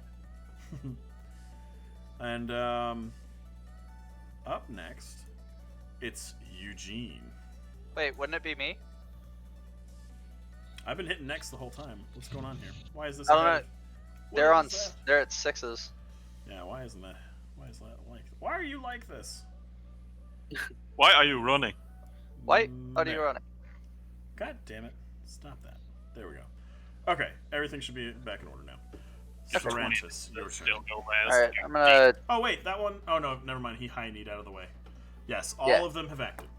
All right, I'm gonna step there and then poison spray. So I'm gonna point my hand at it and shoot a puff of noxious gas at it. Okay. Make a DC 14 con save. DC 14, you said? Yes. Okay. That's a great con these things have. But they rolled a natural 20. Ooh. Alright. These In are that some hardy case, rats. They kind of go, Not worse than my mother's secondhand smoke. but they say it in rat. I All mean, of you in unison. I speak Druidic. So I'm gonna take a ration out and I guess throw So you it just tried to poison them. You just covered this them way. in poison. Wait. And Yeah. now you're trying to bait them away. Yeah. You just coated them in snake semen. I didn't coat them in anything because I now missed. You want to feed them. Are you taking Oh, them you out? didn't miss. They're You're just fighting like not with- taking your shit right now. They're fucking Yeah, they just don't care. boss ass rats. We're like, oh, this is not even as bad as the sewage. Come on. I'm throwing a ration over here trying to get their attention with it. And that's it. Okay. Make a perception check. 20. You see no noticeable difference in their behavior. Okay. And that's yeah, it. It's another mess we have to clean up. You're just throwing food on the ground. It's a ration. It's like a piece of beef jerky. It's okay. Nice. Okay. So that's your turn. Yee. Up next is Melinor. He says, "Stand aside, Cervantes.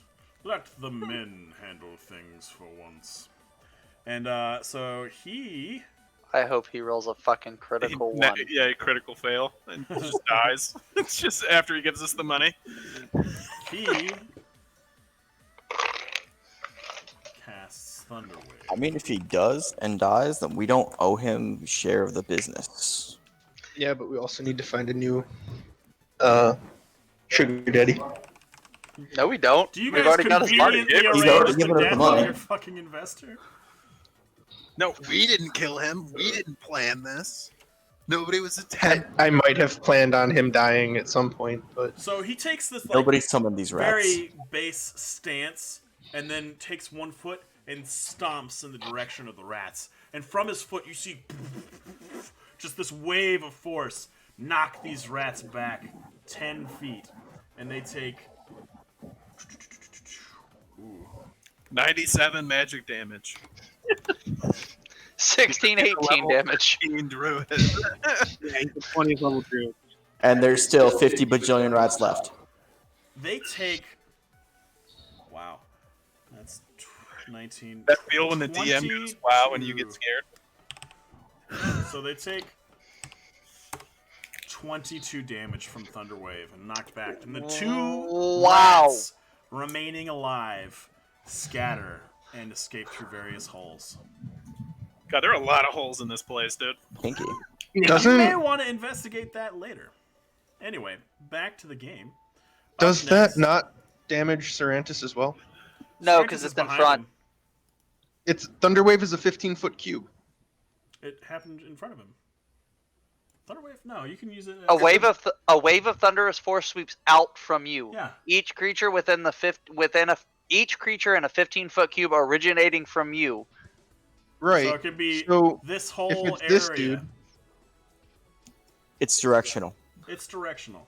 Yeah, it's like a cone. It's like a cone of cold or a or You like can Okay, a I was- place it. flaming It's not, hand, it doesn't burning have hands. to be you at the apex, just so you know.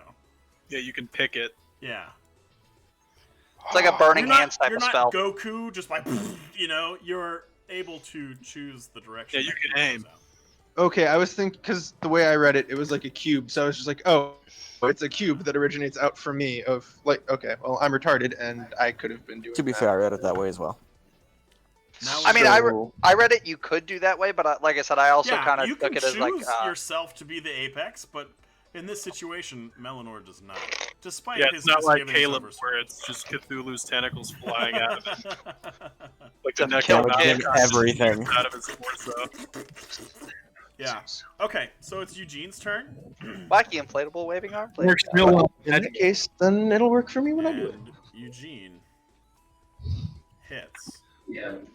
And successfully finishes off the last 2 rats of the swarm, but not before playing with his food a bit. You see him Aww. grab them, and he just kind of like grabs them by the neck with his teeth while holding the other 2 rats underneath his paws by the tail, and then he finally just gruesomely, but also he's a wild animal, so it's just natural, just ends them. And they escape. Or they die. One or the other.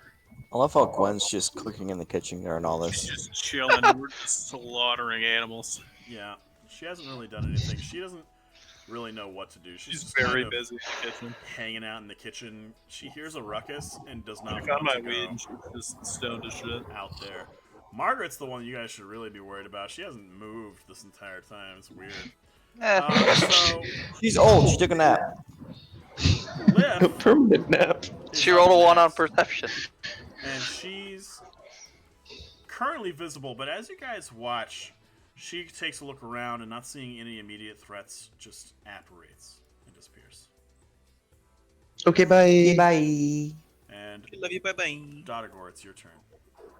Dodagor, smash. Okay, 18. that will hit.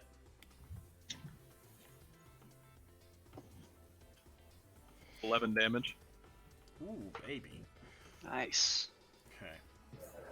So that'll be... Ain't even using those spells, dog. So they chitter furiously, but there's still lots of rats in the swarm in front of you. What else do you want to do? I'm gonna end my turn. Okay. Kaz, it's your go.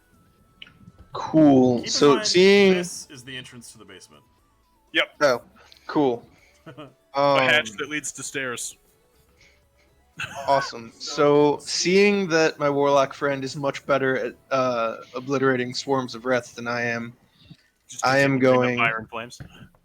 You're like halfway. Yeah, I'm gonna- solo. I'm gonna come up here and heal Doc. Does an 11 hit you? Hey, Oh, right. not metagaming, but I have No. Okay. I got- Bonus action disengage. Just Hold say on. I look really Yeah, but I hurt. didn't say. What'd you say, Caleb? I got fucked up by the rats. I'm barely hanging on.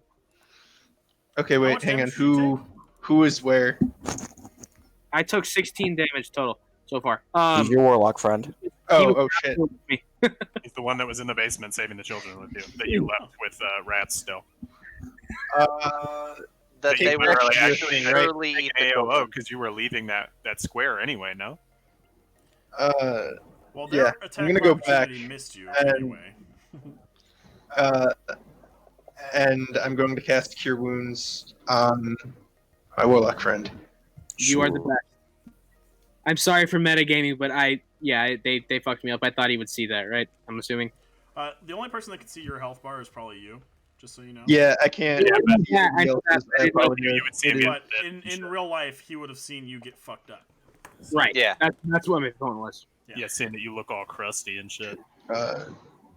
Caleb, you crusty, nasty thing. That being said, I also did not update Shedding. your health, He's and I'd shedding. forgotten that I dealt so much damage to you already. Otherwise, I would have killed you. I'm just kidding. I'm Like my bad. you bard. get 10. You heal me for 10? Yeah. You're the best. Nice feeling height. Like my bard. Yeah, I'm feeling pretty good now. Okay.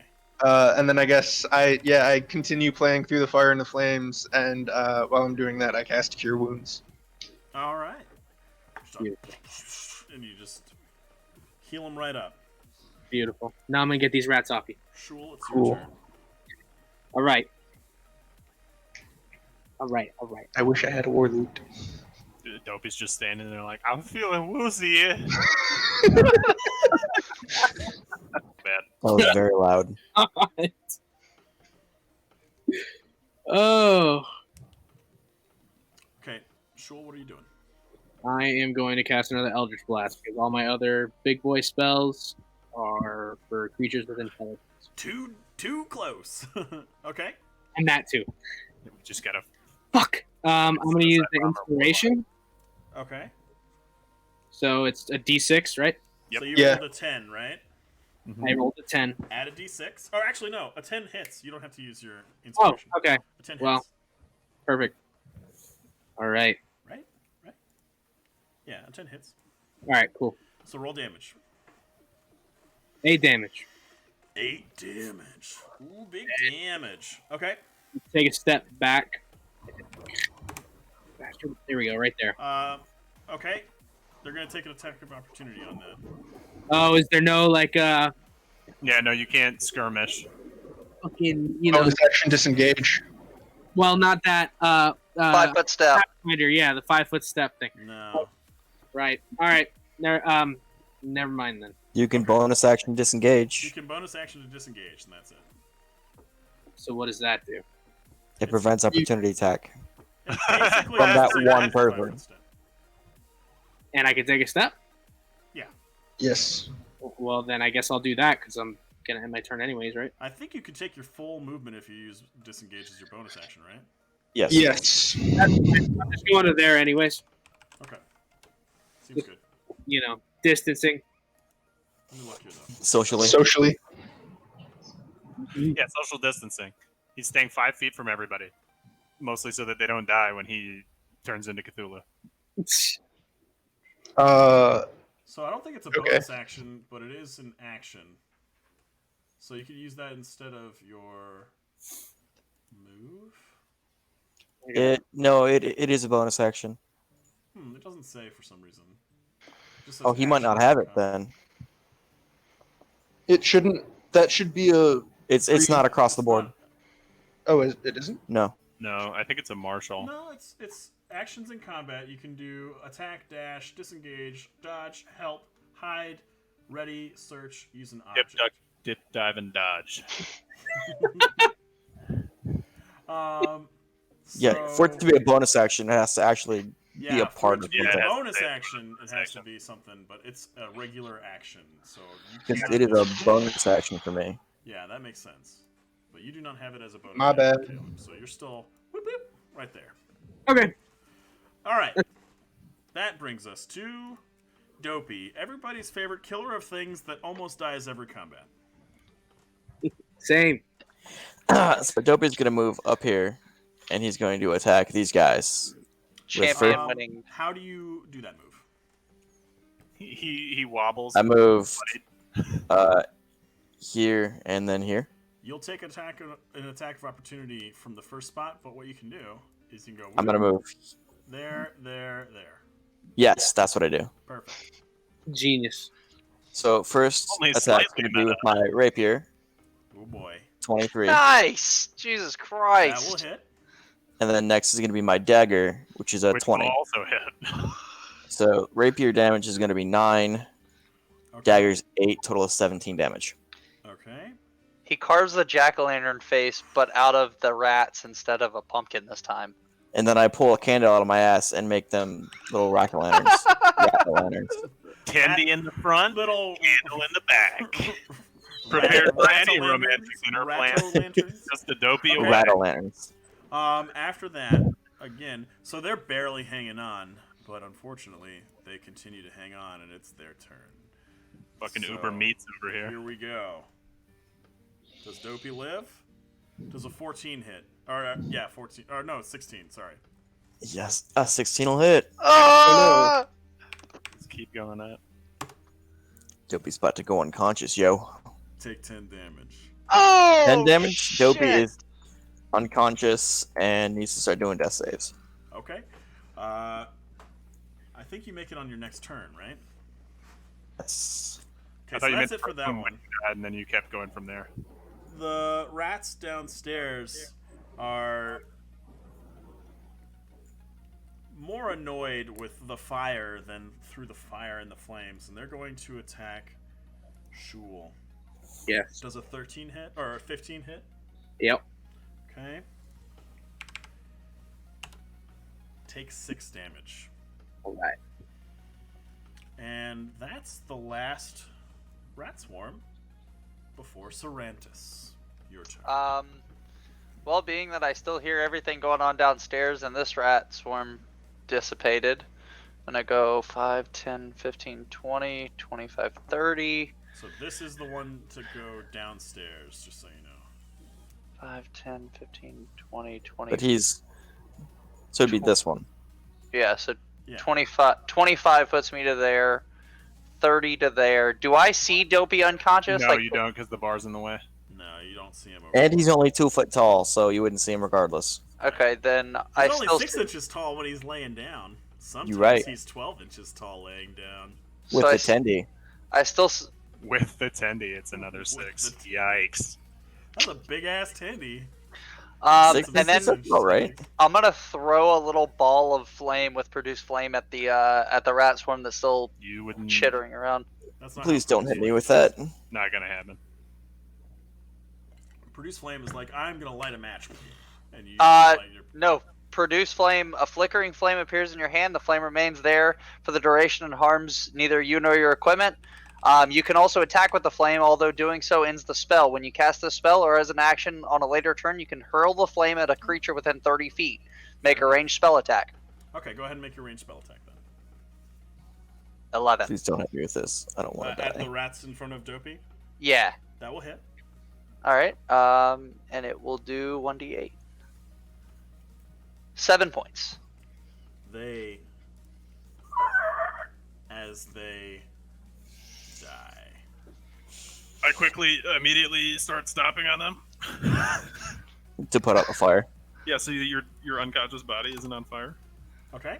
I appreciate that.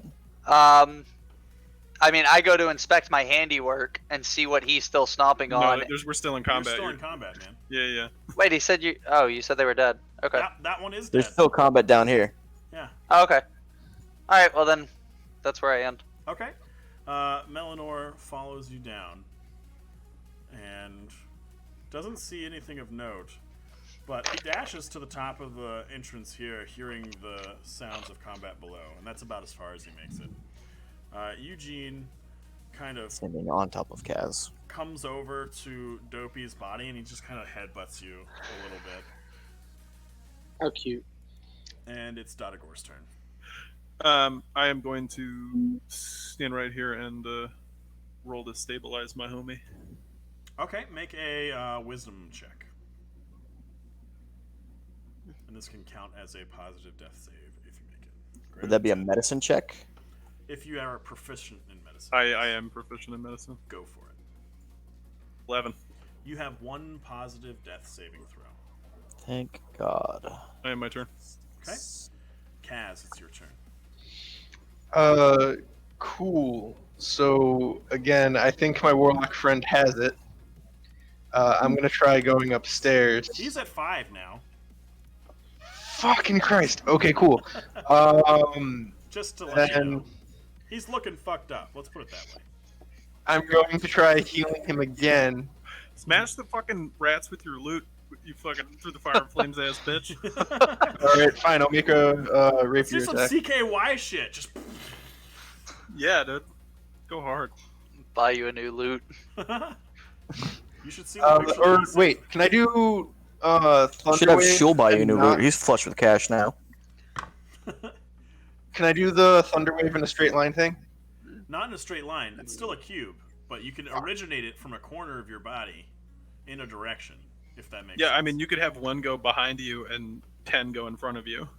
Okay. So yeah, basically the epicenter would be there, and it's a 10-foot cube. So this would be the middle one. This would be the one, the last one that it touches. You know what I mean? Do you get it? Well, it's a 15-foot cube, so wouldn't it like originate from? Oh, then it would be like, over It'd have to here. originate from like right here. Yeah. So you can do that. Okay, cool. If I can do this without killing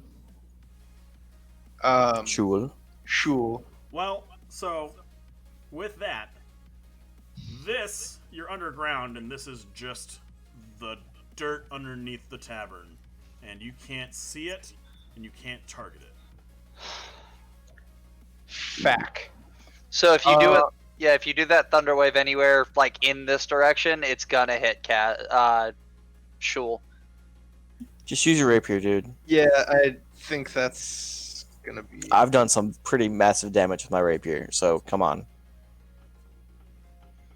Yeah, but you're better at stabbing things And than he I am. rolls a 1, everyone. No, I'm just kidding. Prestidigitate the rats to Hurry, think that because they're it's 10. food. It's 10. You must hurry. Oh shit. Where is +4?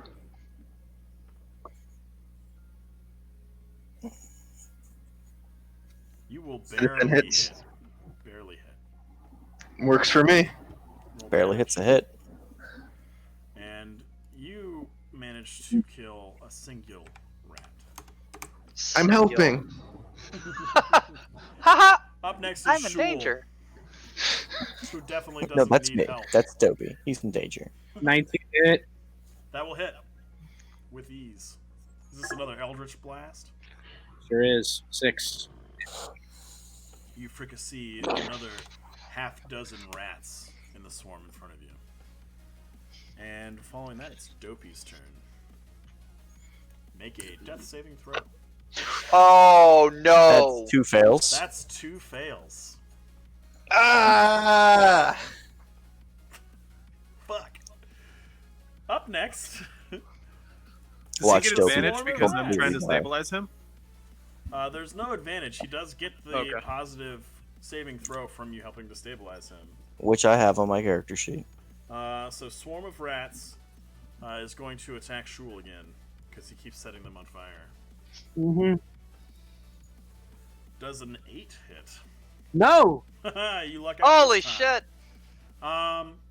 So the remaining rats of this group are going to attempt to run away. Both of you make opportunity attacks against the rat swarm.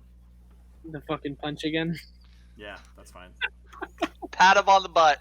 Well, at least There you Homewood's go. got I his use my rapier out. rapier. Yes. Yeah, you can melee attack. Oh my god! You kill 2! Kaz, go ahead and roll your Dependent- attack first. We'll handle this afterwards. You hit, you do 7 damage. So you hit, and you reduce the swarm to a measly 2. And then Caleb, you take out the last 2. How would you like to do this? I literally get on the ground and fucking, like, with my mouth, dislodge my jaw like I did with the bowl of porridge, and get them both in one bite and just. And take some dirt with him. Because I'm a snake, bruh. I mean, you He's a Snake boy. Snaky boy. All While right. Dopey's on the floor upstairs dying. Snake Boy and the Bard Jamba Juice. So, combat ends. Melanor Failbranch comes over, and his hand, enveloped in green energy, reaches out and just encompasses your aura in magical energy. Now, you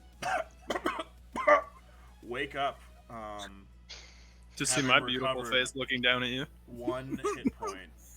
Whoops, not that one. And you have 1 hit point, and you are alive. And just because clearly we never know what happens, we've come home to scarecrows and everything, I'm gonna go ahead and use Cure Wounds because I don't know if in the middle of rest or whatever, so I'm gonna go ahead and heal you for 8 points. Cool. Yeah, and if you guys want to keep track of your health in game, that would help me have one less thing to look at. Because earlier, Yep. Shul, when you were almost dead, I hadn't updated your health. So Oh, do me right. a favor and update that. But okay. Yeah. So you guys have defeated the rat swarms. The boys come upstairs. They kind of huddle in with Gwen, and she. The bad snake man told us there were monsters down there, and they were. So Fuck. when we come back next time, it might behoove you guys to do a little investigation as to where all of these rats came from. I actually am going to, before we do that, I'm going to be like, that's super strange. That was a crazy amount of rats. Yes. Now, I handed some gold to this this homeless beggar out on the street, and he told me that there was a there were people with some ill intentions towards this establishment. Mhm. So I think it might be possible that somebody let rats loose underneath or nearby our establishment, hoping that they could cause some damage to us. Make a perception check with advantage. Who did it? This dude down the street with the shittier inn. That's where I was gonna go if I could have Pied Piper these fucking rats. I was gonna just march them into another tavern and be like, "Have fun." Out of the corner of your eye, you kind of see like a dark shape flash at one of the windows of the tavern over here, and then disappear very quickly. I'm checking on the kids, making sure they're all right. They're covered in some minor scratches, but it's nothing a little bit of medicine won't heal up. Right. Cool. They almost killed you. The rats almost killed you, but somehow the boys were able to hold them off with sticks. That's what you get. Hey, I taught them some Keep that good in mind. Yeah, you and Real quick, Dopey and I are making some master swordsmen down there. I was trying Between- to between Dopey and Shul, which one of you look worse? Probably Dopey. So right now, I can't really tell looking at him right now. I have 9 health. Shul is a little bit worse for the wear. I'm hurting. Okay, I was Be- dead 3 seconds ago. because again, I don't know what's gonna happen next time if we whatever, and we could get attacked in our sleep. So Caleb, this one's for you.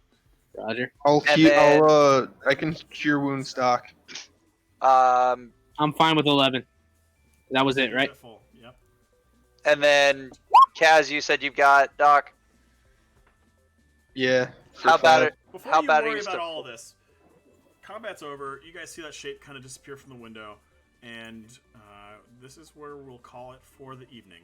You don't have to worry about healing because you guys are going to kind of go off to bed and investigate a little bit in the morning after you've had a decent rest. You do make sure that all the windows and the doors are secure, and you offer Gwendolyn and Margaret and the boys the ability to spend the night if they don't feel safe walking the streets, and they gladly take up residence up in Margaret's room for the night, and they sleep on her makeshift furniture for now. With that, you guys have reached level 3. Yeeks. Hell yeah. Got me fucked up. So, Fucking them rats up, boy. Before we go to sleep, then on the main door, once Melanor leaves, I'm gonna cast snare, and basically I take 25 feet of rope and I make a snare trap, right inside the door, and I tell everybody, and I make sure everybody knows don't go near the door. But with all the crazy shit that's been happening recently, I'm not taking the chance on anybody coming in while we're asleep. Alright, so there are 3 doors on the first floor alone. There's a balcony on the second floor and a balcony on the third floor. Do you trap all of them? No, I'm just gonna You do the. definitely don't need to trap my balcony. I'm just gonna do the main door. Come 'cause in my that's, house, bitch. I'm gonna do the main door of the tavern. But the kitchen door and the scullery door are not trapped. No. Okay. Alright. So, like I said, you guys have earned your 3rd level. Try to get that done before the end of the week, and also keep an eye out for any mini RPs for the week. Yep. In case you guys haven't noticed, they will impact the story. It's not just homework. It's hopefully giving you guys a little inkling of what's to come. Maybe some foreshadowing, and hopefully they're a little fun. But like I said, that's it. We are done for the evening. Level up your characters, and have a good night, guys. All right. Yeah, Y'all have a good one. See you. Bye, guys. everyone watching the Bye. stream. Bye. Love you, okay, bye. Bye. Have a good time. Bye.